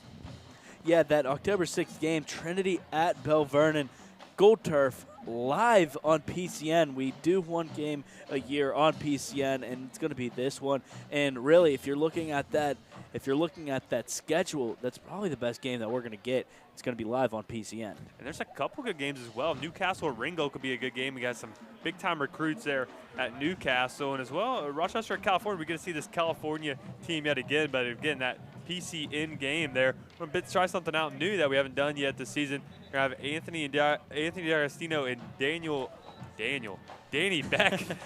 Wow. Sorry, Danny. You know he's directing right now, I think, too. Sorry, Danny. But Anthony and Danny will be on the call, and I will be actually the sideline, quote-unquote, sideline, but I'll be in the stands there, reporter for that one. So definitely going to have the All-Stars. You're going to be a camera as well there, Steve. So definitely going to bring out all of our gyms here at CUTV to put on a great show next week. Yeah, agreed. And it's something that we love to do, and we're blessed to have that opportunity to be able to do it. It's going to be inside give there by Galat, and it's going to be a nice run there by Connellsville's Lucas White, and he's able to get going there. It's the first time really seeing Lucas White get an open space here today. He's able to pick up a nice run right at the first down marker. Yeah, as you see the fake pitch and then the handoff to Lucas White, getting his way, kind of dodging a few defenders here and there, making his way to that sideline and just powering his way through for the first down and many, many more yards. Yeah, definitely a wonderful run there. That's something coming out of the timeout, maybe it's a play they drew up there.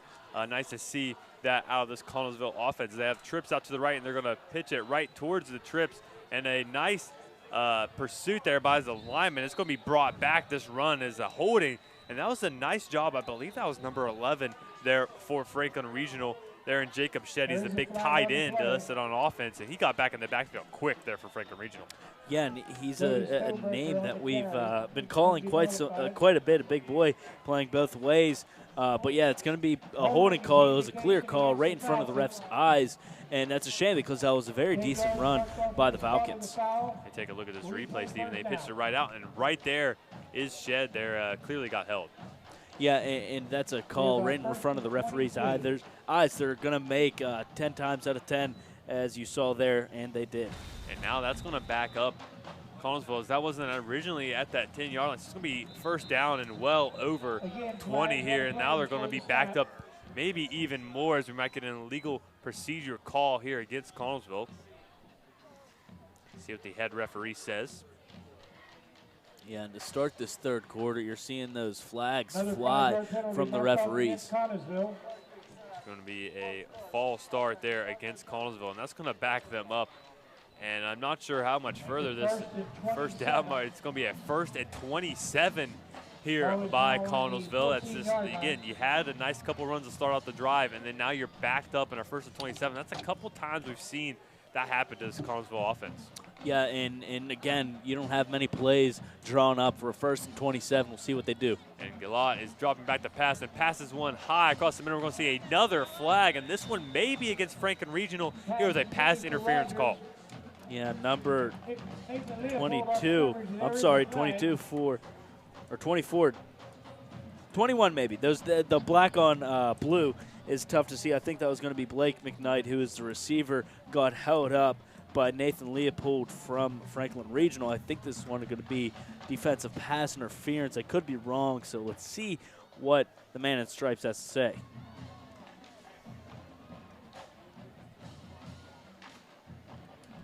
It's going to be a pass interference call against Franklin Regional. So 3 straight play opportunities here and 3 straight penalties, and that's going to bring Connellsville back like nothing can happen. They're going to be first down in the back about 12 here. So we'll take a look at this replay, Steve. Yeah, and that's a tough one to call. You only saw a little glimpse of it when the receiver jumped, and you could even make the argument, was that a catchable ball? So, you know, the referee throwing that flag, of course, it's his discretion, so you don't want to step on any toes. It definitely was a lot tighter than the one that you would have thrown the flag on earlier on in the game.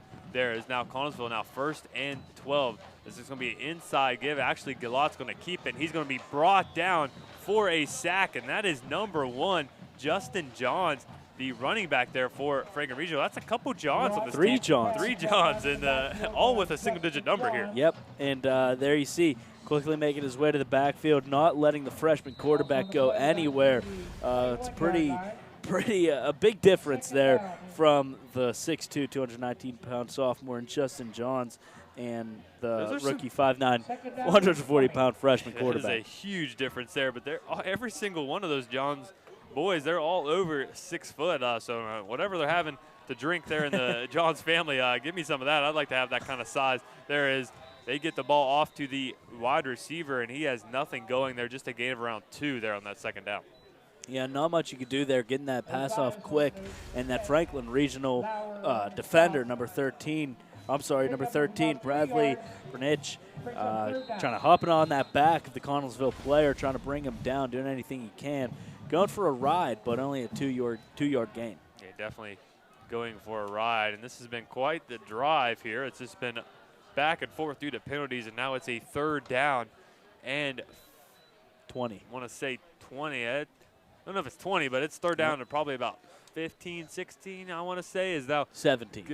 Gillot, yeah, 17. Ready to do the math, and he's going to be brought down yet again, and this time it's by Jacob Shedd again. Had to call the hold, trying to block him earlier, and now he gets back and gets a sack. Yeah, getting his revenge on this Connellsville offense, getting that sack. Both ways we called Shedd's name. He's a big boy. He can receive the ball. He's a big tight end, blocking, receiving, what have you. But on defense, he's rushing that quarterback, and right there he got to him, and he brought him down. And before the game, we were talking all about the linebacker there in Bryce Lauer, but it's been other guys here on this defense that have been stepping up, defensive ends, the cornerbacks here. Other players have been stepping up for this Franklin Regional defense. Punt by Gillot's going to be away, and it's going to be returned there by Leopold. And Leopold makes a guy miss and will be brought down right at the 40-yard line. A bit of a late hit, but no call there against Connellsville. But now, great field position here for this Franklin Regional offense.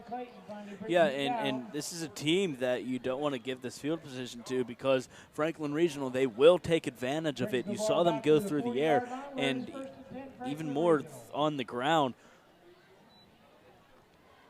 Yes, now we're going to take a look at the upcoming broadcast here. Again, we have the men's soccer broadcast there on October 4th against Urbana. And, Steve, you'll be on the call over there for that one. I will be, and I'm looking for a color analyst to call with me, Dylan, if you want to get your soccer shoes on. That'd be an interesting experience there for me doing soccer, as that's going to be an outside give there to Tyrese Coleman. And Tyrese Coleman, we saw catch a touchdown pass at the end of that first half, and there he catches the jet sweep for a nice run. Yeah, it was. And in the Franklin Regional running game, there's going to be a flag. This one might be coming back. I'd imagine it will be, as the refs are pointing to see where the crime took place. And Franklin Regional is backing up like it is against them, not even being asked to by the officials. They're going to go ahead and concede defeat here to this penalty call. And it will be a holding now against Franklin Regional. And we've seen lots of holdings to start out this second half. Yeah, there has been. Nice little play there. Quick, very quick, getting that ball off. Franklin Regional, get a little more disciplined. Don't hold those players up. And you see a little handstand there. Pretty impressive stuff from Connellsville defense. It's just, I didn't really see where the hold could have been there on that play. But nonetheless, it's going to be a first down and long here, as it's going to be another flag, but a rushing away is Leopold, and Leopold is into the end zone, but I believe this one's going to come back, and this is going to be another holding call, I do believe here, Steve. I agree. I'm going to have to agree with you on Dylan. And Leopold, if you remember, Leopold was the one called for pass interference on a few plays ago where that ball didn't look like it was catchable, and now a big run from him, getting a touchdown, and that one's going to be called back. That's such a beautifully designed screenplay, and the one play you do not want a penalty on is a screenplay because you don't get to run that too often. There's a trickeration plays there, and it will be actually a block in the back. So here we go. Same thing we saw from Collinsville last drive. So take a look at this replay here, Steve. And right there, that's what it was called on.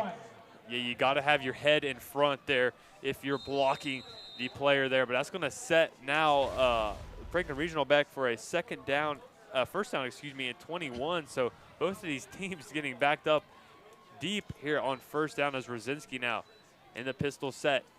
Fakes the handoff, and it'll be fumbled, and it looks like Connellsville may have recovered that ball, and that could be a little bit of spark here for this Connellsville team, and it will be Connellsville football. So Rosinski now fumbling the snap and giving Connellsville some momentum. And if you take a look at the replay coming up right now, look, who wanted the ball? Miscommunication. Rosinski, he wanted to take it. The running back, he wanted to take it. You got to share. You learned that in kindergarten. You got to share. But right there, both players not really know who wanted to get the ball on that one. That forced that fumble.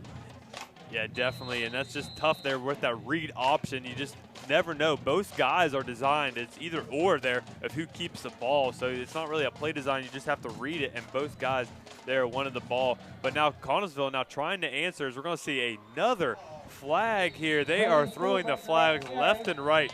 Maybe they did go back at halftime and hear you talking about you wanting to need to throw a flag, as we didn't see any flags really in the whole first quarter. But now the laundry is flying here. Yeah, and the referees really making their presence known in this one. I mean, I hope they didn't listen to the broadcast, but this one's going to be on Connellsville. I believe they're pointing their way. They're moving back, and we'll see the official call. It's going to be a block in the back yet again here, this time against Connellsville. So now they're going to be backed up to first down and 20. Again, that's 2 drives in a row they've been backed up in first and 20. We'll see where it comes into play. Dylan, you were the football guy. You played. Where was that block in the back? I don't know, and I don't know if it was even had anything to do with the play, if there was one. But now we have a trips to the left here. Look for Connellsville's Galat. Going to look out to his left, and a beautiful tackle. What a tackle there by number 18. Again, he's made a couple of nice tackles here. There is Devin Powell, and he made a beautiful beeline right to the football here.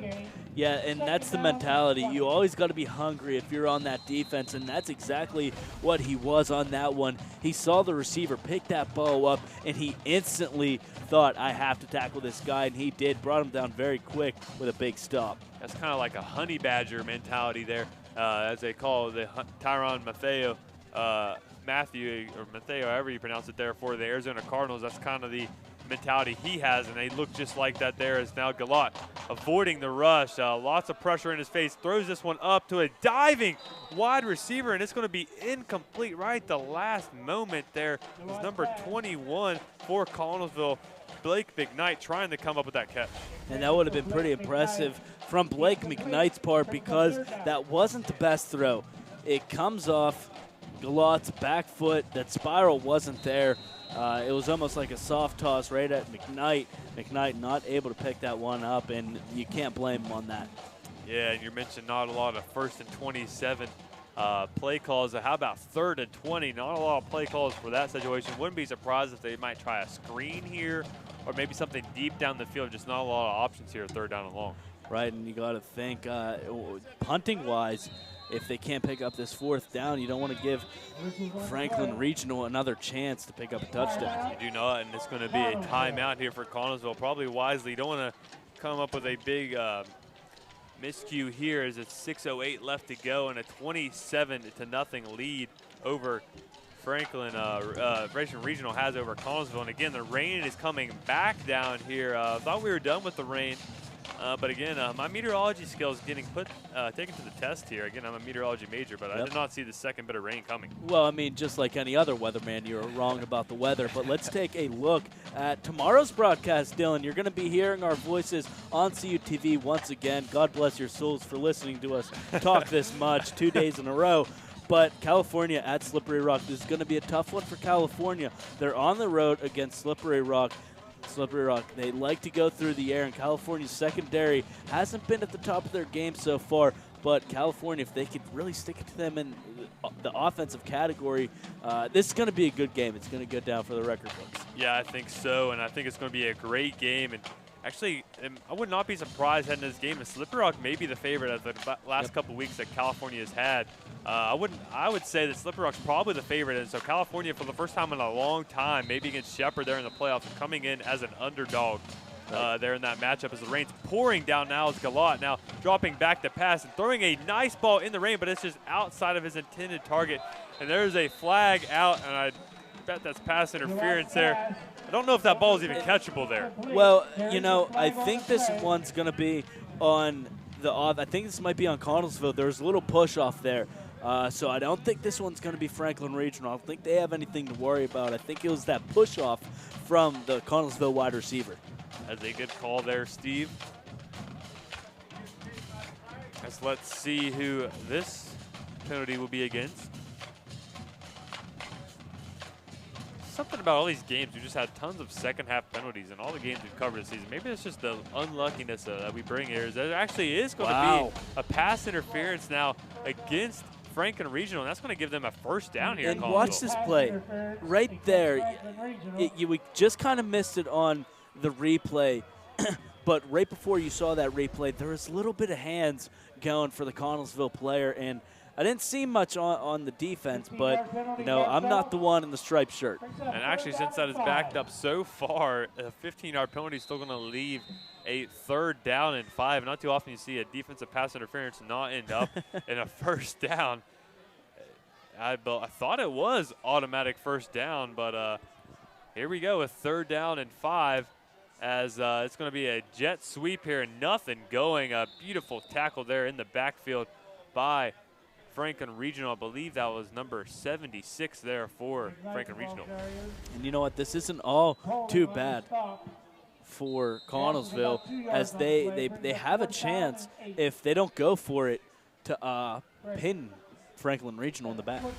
They do, and I'd say for Connellsville, you want to go for it here.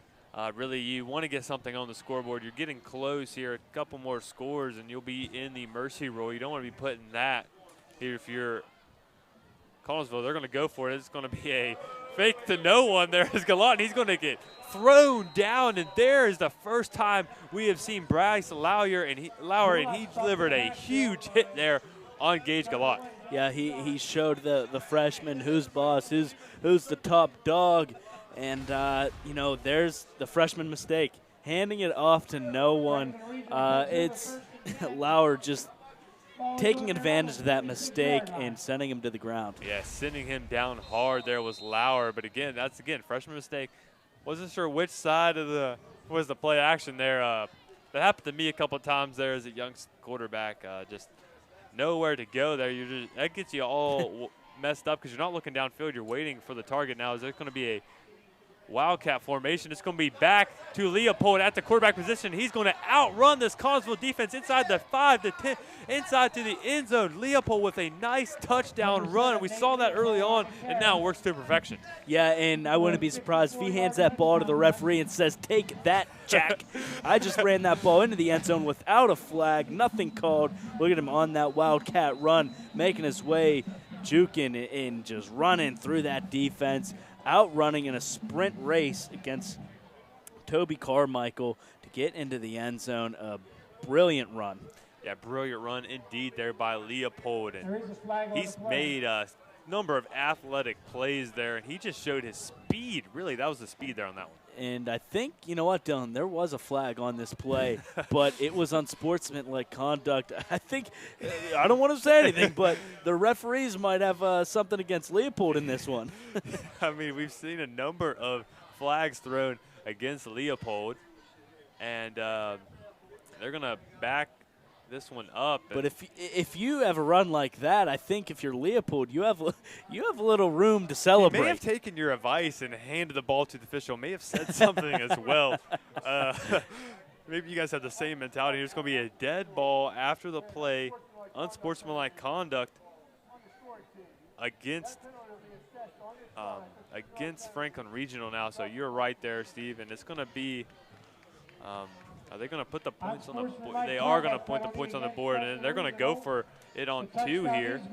I mean, it's tough as a high school kicker in this weather to attempt a field goal from this far out. And they're going to go trips wide outs here to the near side of the field. Single receiver to the far side. No Wildcat here. And he's going to roll to his left and throw back across his body, and it's going to be another flag and possibly a late hit on the quarterback here as they got to the quarterback there and Brzezinski late. And Dylan, welcome to Banana Land because these flags are flying out of everywhere. I'm starting to think it's not even the referee's turn. I think they're just falling out of the sky left and right because it's almost after every single play. I mean, maybe they're here the guys up here in the booth, they're all frustrated. There's a flag literally on almost every play. I bet you it's over 70% of the plays here in the second half. They've been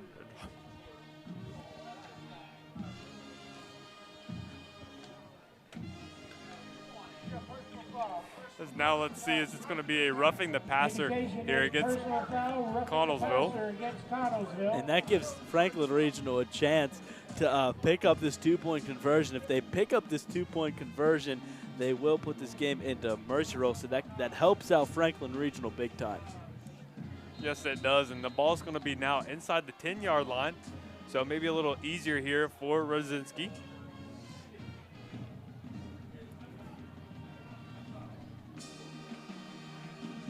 And let's just hope there's no flag here. As Rosinski now sending his man in motion. That is number 5 there, Tyrese Coleman. He's made a number of nice plays today here for Connellsville. And there will be another whistle. And we are getting tons of stoppage here, and they're going to reset the play clock, even though it's a 2-point conversion, so I'm not really sure why the play clock is such a big deal here. But they're going to let this go here and see if we can make it through a play without a penalty. And there's going to be an inside give there to the running back there, the fullback actually there, and Sean Persley. We can finally take this to commercial break here after this touchdown. 33-0 lead for Franklin Regional over Connellsville. Stay tuned for more high school football and maybe more flags here on CUTV.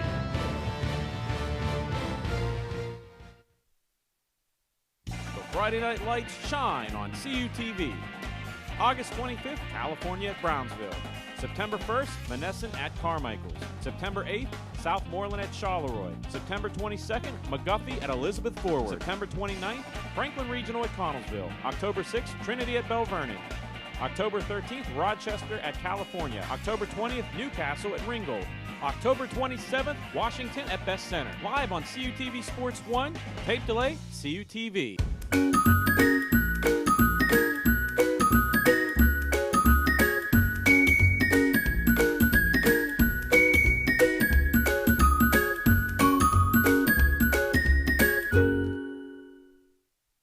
Hello and welcome back here to Connellsville High School. And Steve, refs have been a big part of this one. Yeah, I do want to take this time to say hello to the referees when they're watching this back and watching their face on camera. I just want to give them a nice hello, and let's continue on with this game. And he got down there for that whistle, blowing this one back in. Oh, yeah. There. Nice form. Stealing the by show. The referee as this kick is away. Seems like that two-point conversion took about a whole quarter of play. Now as number 4 here for Connellsville in Stanley worked his way up to almost the 30-yard line. A decent return there, and we're eyes peeled for any flags. No flags here. And let's take a look at this touchdown, Dylan. Well, there actually was a flag on this one, but it was for unsportsmanlike conduct, making his way through the defense, cutting and juking, doing whatever he can to get past that defense, finds his way into the end zone. I'm sure he said something to the referees maybe, rightfully so, got the flag for unsportsmanlike, sent that back, and they did not get the two-point conversion that they went for, 33-0. Galot now faking the jet sweep, and he's going to be brought down inside the 30-yard line. It's going to be a 2nd down and 8 here in Galot. It's just nothing going. We saw really glimpses of it in the first half, but he just has not been able to find a rhythm here in the second half. Yeah, and that's all you need. There was a couple mistakes last drive that he had made, the handoff to no one, for example. But the first mistakes we really saw from this freshman quarterback. Yeah, first mistakes indeed. Now, as Galot dropping back to pass, stepping up in the pocket, throws it, and it's going to be a short ball there. Missed his intended target. I heard the coaching staff up here in the booth from Connellsville to the right of me up here in the booth. You heard them saying, throw it, throw it, throw it. He's just a little late there on that one. 3rd down and 9. Yeah, and you said the booth that we're at, the Ray Scott press box. Ray Scott, a big-time announcer, announced a few Super Bowls, went to Connellsville. That's the 3rd big name in sports that we were mentioning. So, I mean, a lot of history in Connellsville, PA. Definitely lots of history, lots of sports history here in Southwest Pennsylvania in general, as Galot's going to fire this one away, and he's going to hit his intent target. This will be short of a 1st down, and I believe that was number 12 there, and Jalen Rogers, the 6'2 junior, with the reception. Yeah, and Galot, he stutter steps backwards, pump fakes, tries to find his receiver, avoids getting hit, managing to hit his receiver, not enough for the 1st down. It would be interesting to see what they go for. They are going to bring on the special teams here. So they are going to go for the punt on 4th. They're going to go for the punt, and that's Galot again there. Again, he's all over the field as a freshman. They got back to return here for Franklin Regional. That's Tyrese Coleman.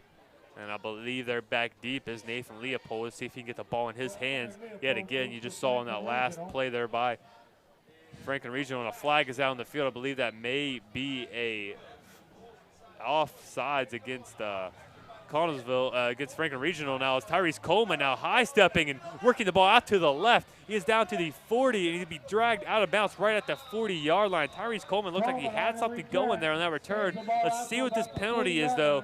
This may be offsides here against Franklin Regional. And that doesn't surprise me one bit. But Tyrese Coleman, if this play doesn't come back, taking that play into his own hands, he didn't want to be pinned in their own end near that end zone, so he took that ball. I mean, it was on the 3rd, the 4-yard line, taking that ball, going down the field, and getting the yards that they need. And they're actually going to call a legal procedure against Franklin, against Connellsville here.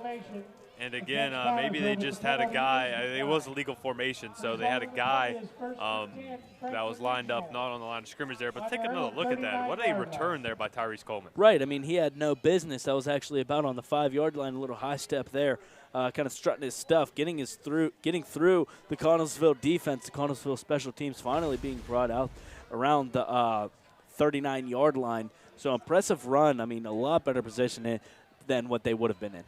Definitely in much better field position now, as we're going to go back to the power pistol look here for Ryan Owen, and he's going to give the ball inside there, and that's going to be another nice run. We've seen him there, the running back there in Stephen Johns. He actually has had, I believe, 3 touchdowns here in this one. He's had a fantastic night.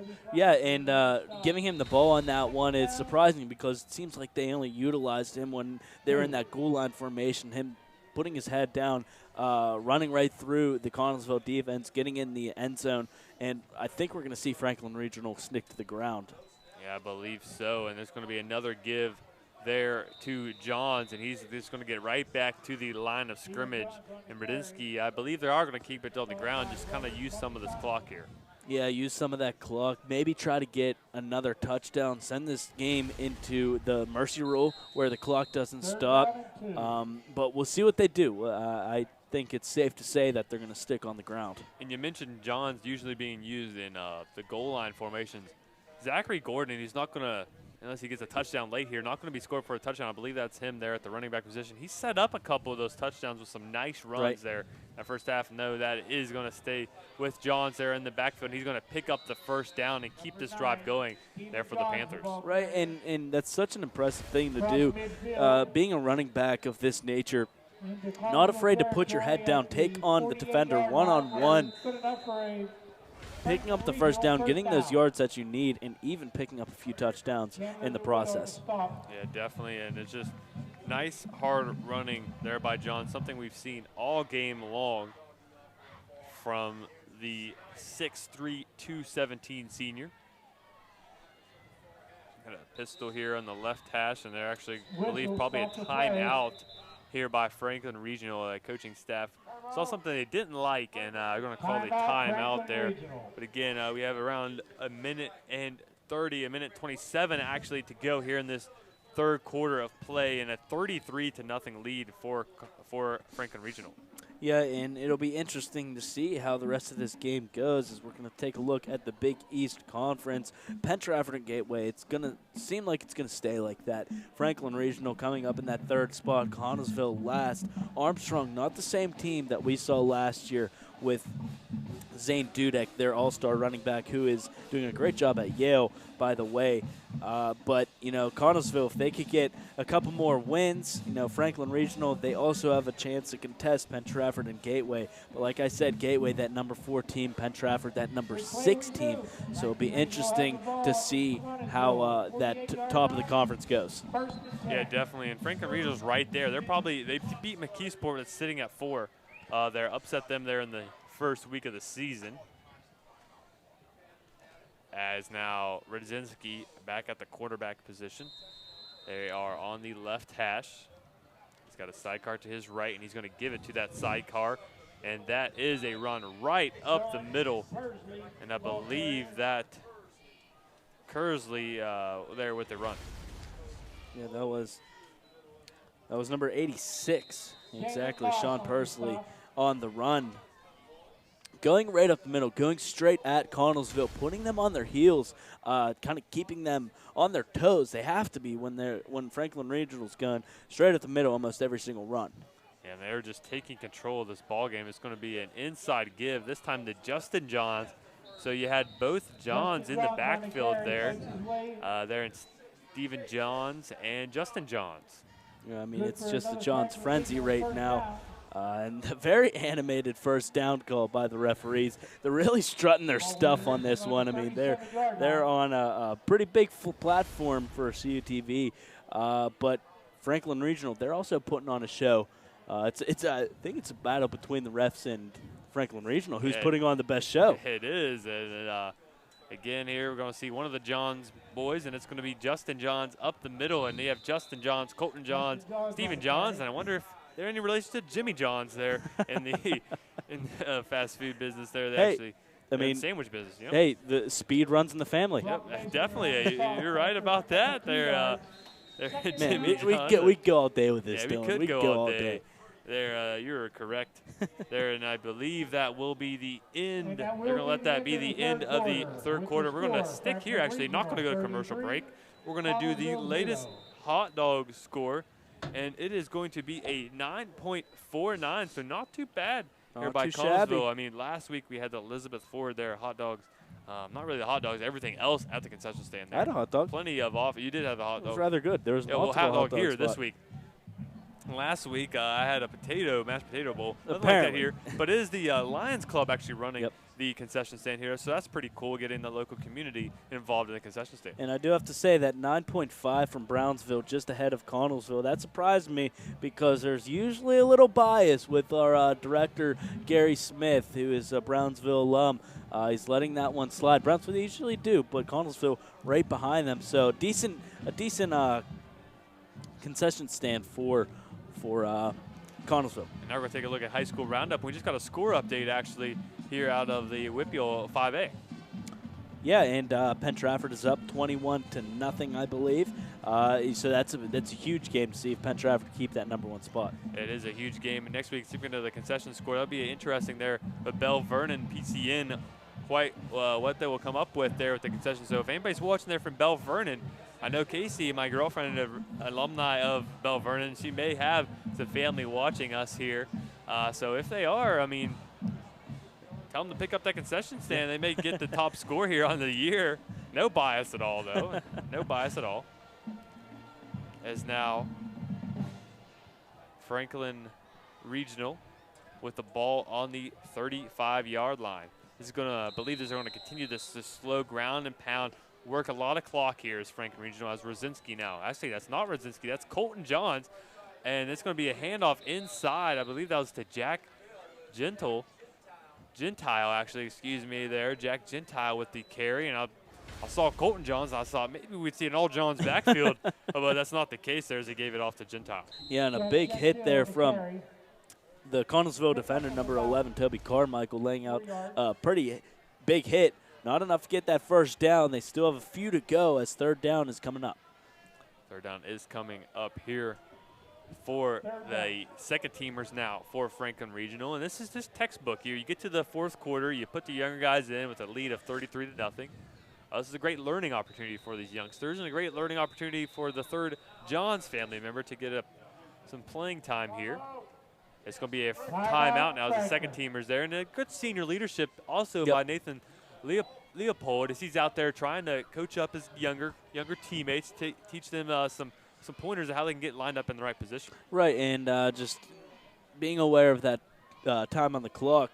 But let's take a look at our PCN game next week for October 6th, Trinity at Bell Vernon. It's going to be a good one. Trinity, not really what we expected. They beat West Mifflin. West Mifflin, a big powerhouse team in that conference. And Bell Vernon, they're also a powerhouse team. Can we see this Trinity team making their way up in the conference? It's something that we haven't seen in the past. It's usually Bell Vernon, Ringgold, West Mifflin, and TJ, Thomas Jefferson. Is Trinity making their way up? Is Ringgold falling off? Is West Mifflin falling off? This conference is so all over the place at all times.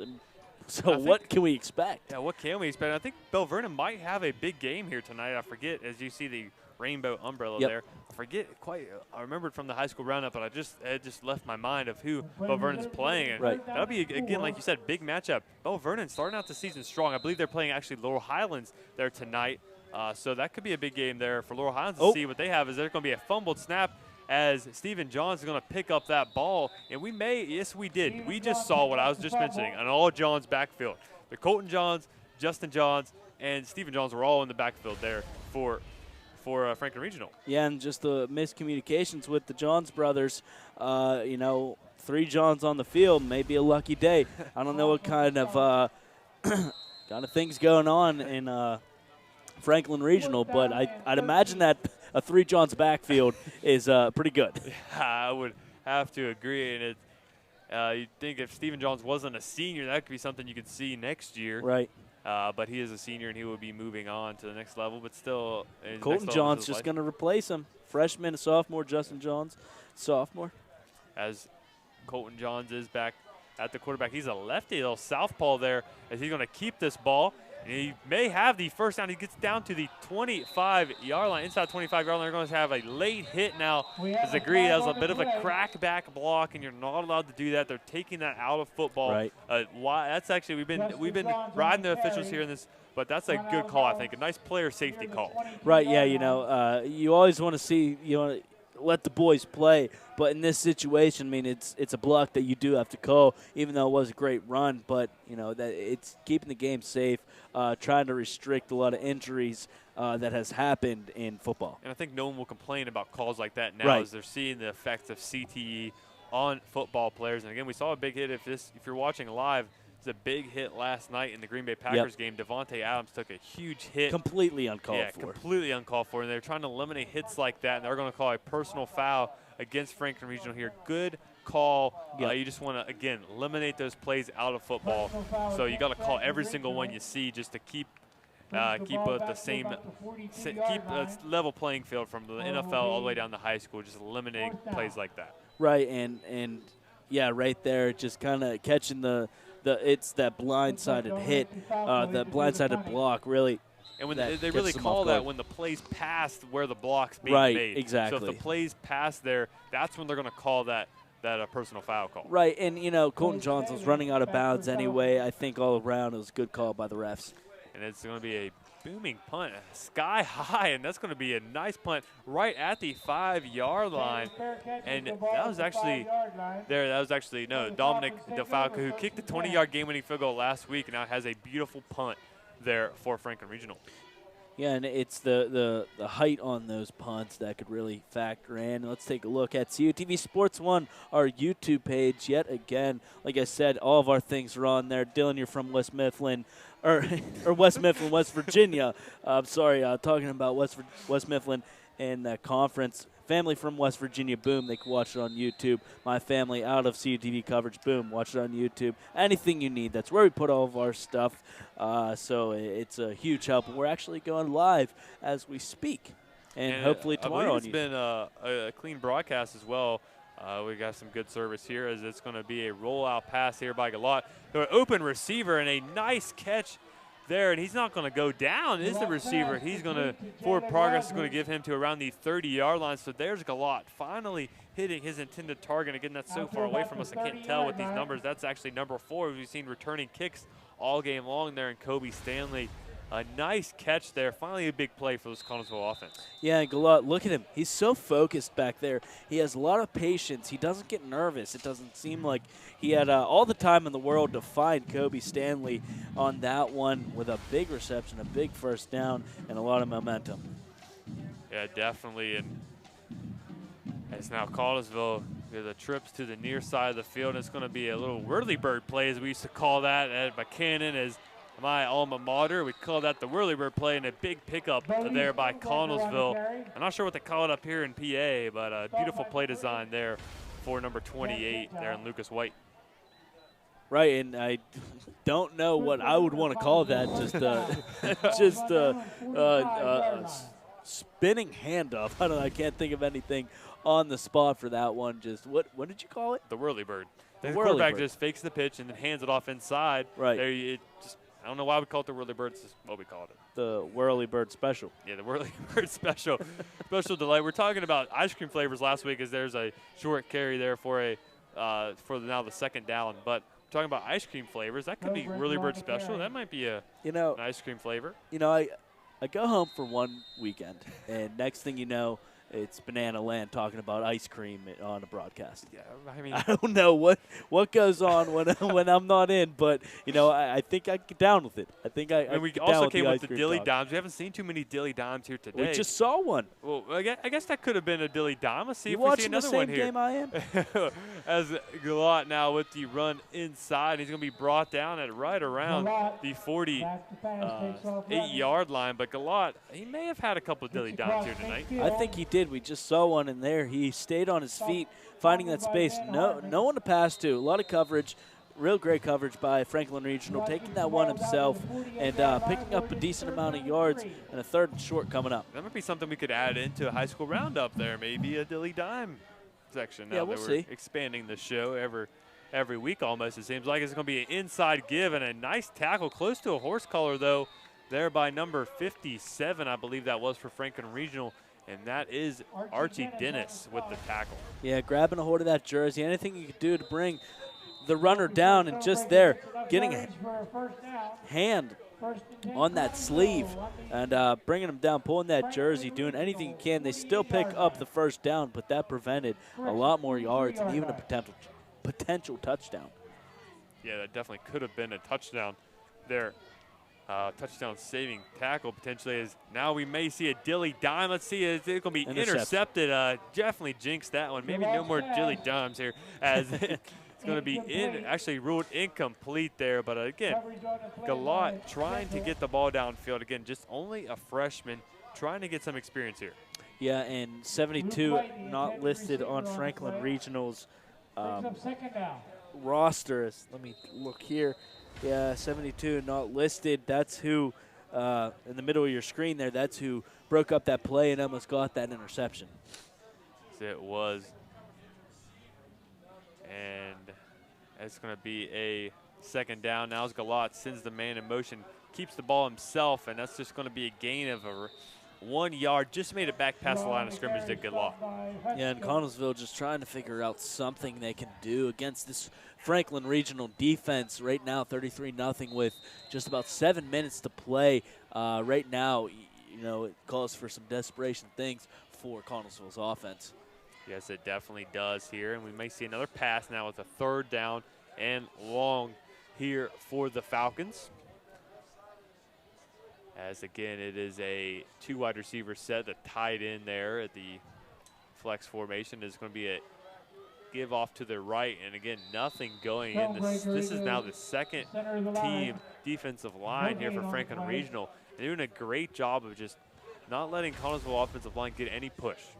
Yeah, and they're doing a great job, and you know that goes to show that Franklin Regional, they have a pretty positive future ahead of them with that big secondary line, the second string line, stopping this Connellsville running game. Yeah, and something we were talking, this is a little random little fact stat in here. We're talking about high school roundup, and a team we mentioned out of West Virginia there in the West Virginia roundup, Martinsburg, they're the top team in AAA. So we see a timeout here by Connellsville.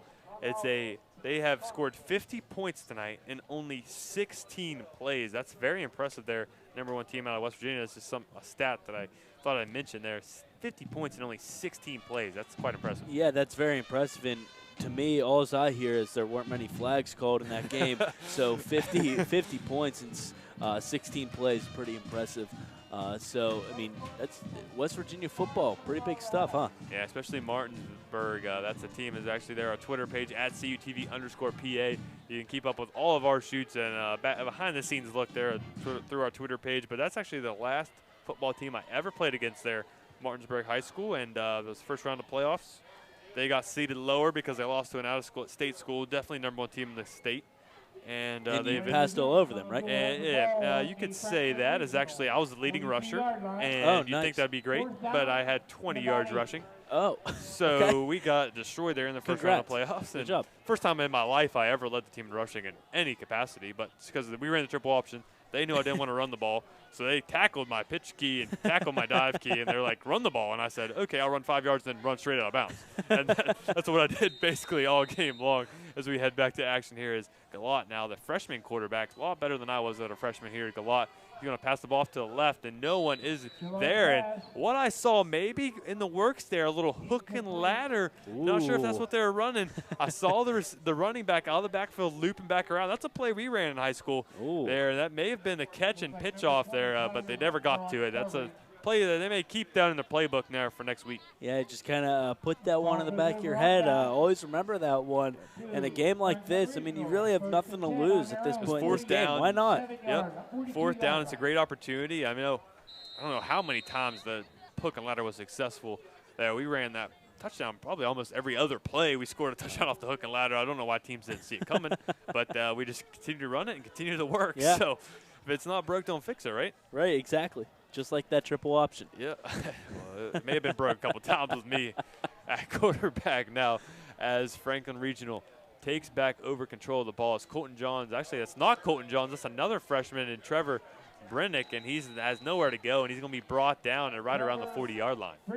Yeah, Brennick trying to get off that line as fast as possible. Just didn't have the speed needed to get away from that Connellsville defense.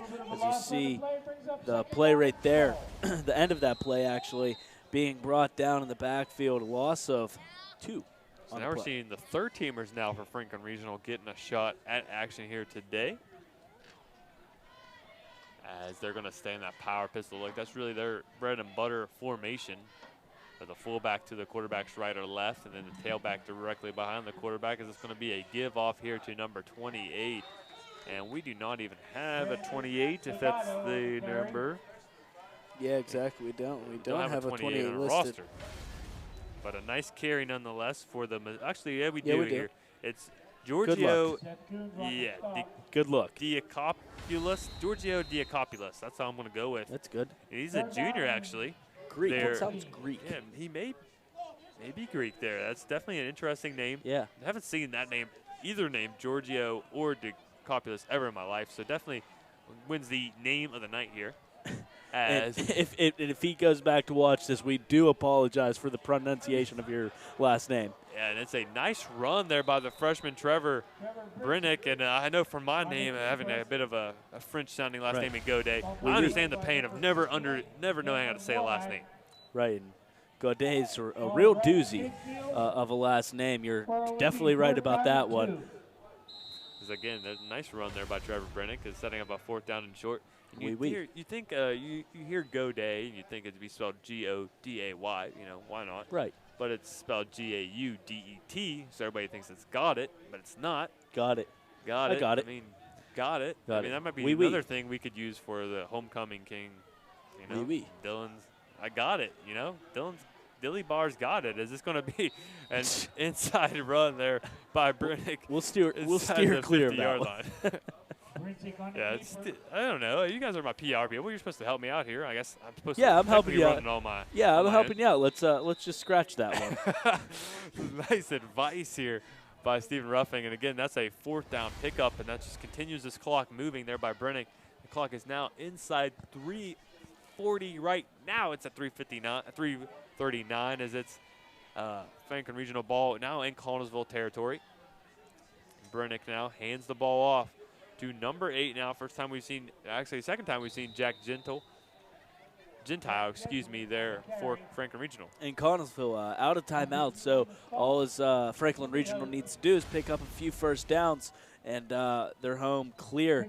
Just look at that running game, staying on the ground, powering through. Both teams not giving up either. Franklin Regional really pouring it all out there. Connellsville doing everything they can on defense still in a 33-0 game.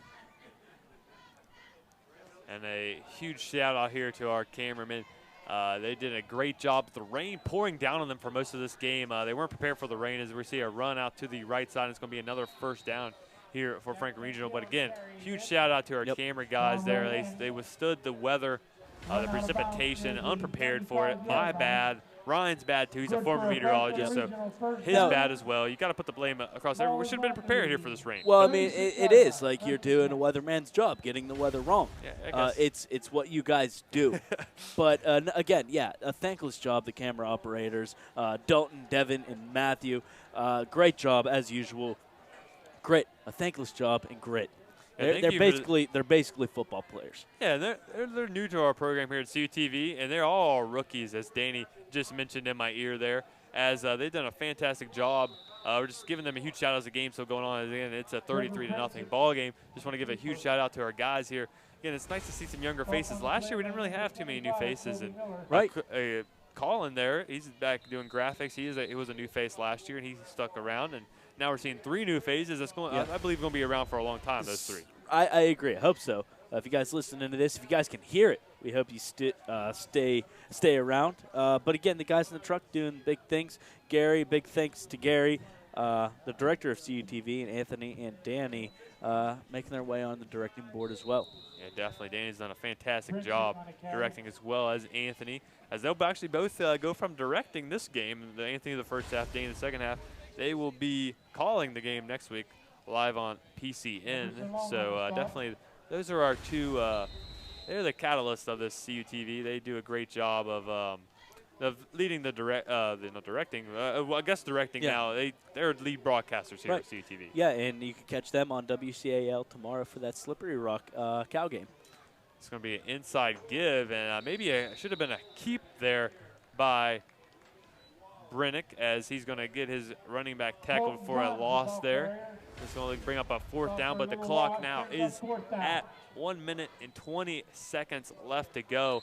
And let's just go ahead and kind of break this game down, Steven. It was a dominating effort there. Really, after that first drive where they were trying to figure things out with the Wildcat, dominating performance here by Franklin Regional. I agree. It's a game that we thought was going to be low scoring. Even Franklin Regional kind of struggling on offense a few drives, but they managed to get the work done. But Connellsville, there are positives to look at.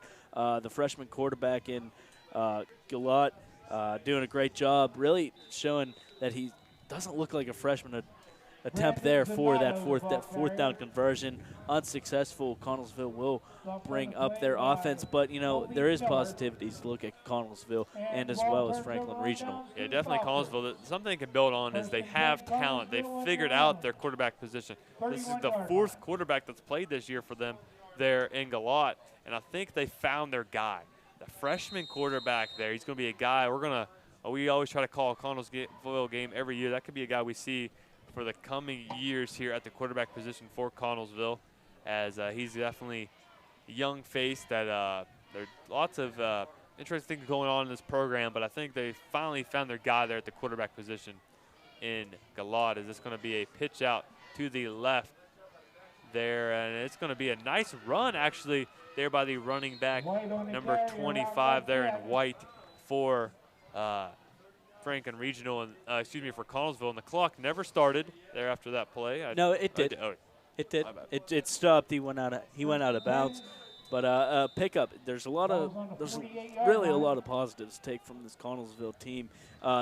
They're a building team. That's what they are, and they're going to be a team to look at in the future. Definitely going to be a team to look out for. Maybe even next year, if their quarterback play, if they can get some other talent around the quarterback there. Is this going to be a nice run actually there by Connellsville that'll probably do it here for this one. There's 16 seconds left. The clock's going to stop for the change to reset, and then it'll be all but over here from Connellsville Stadium. A huge thank you to everybody up here in the booth for giving us a nice seat here for tonight's ball game. We actually stood the whole time, but thank you to everyone here. We had a nice relationship with the clock operators. They chit-chatting with us as well, as Connellsville quarterback now rolling out to the left, and that'll do it here as the clock hits triple zeros there, as Connellsville suffers defeat here to Franklin Regional. Franklin Regional with a 33-0 ball game. Steve, any final words here? Positives from both teams. Franklin Regional really sticking it to them, sticking it to Connellsville on defense, putting that goose egg up and putting those big points on offense. A lot of positives from both teams. Great broadcast. It was always a good time. We'll see you in Slippery Rock. And thank you again to everyone up here in the booth. Thank you to everyone in the truck. And we're going to hope for some good 4G connection up at Slippery Rock, because we're going to bring the we're not taking the truck up. We're going to go straight live to YouTube, as there's, again, our next broadcast at Slippery Rock, California, at Slippery Rock. Thank you again to everyone. Stay tuned for tomorrow, and thank you guys for watching.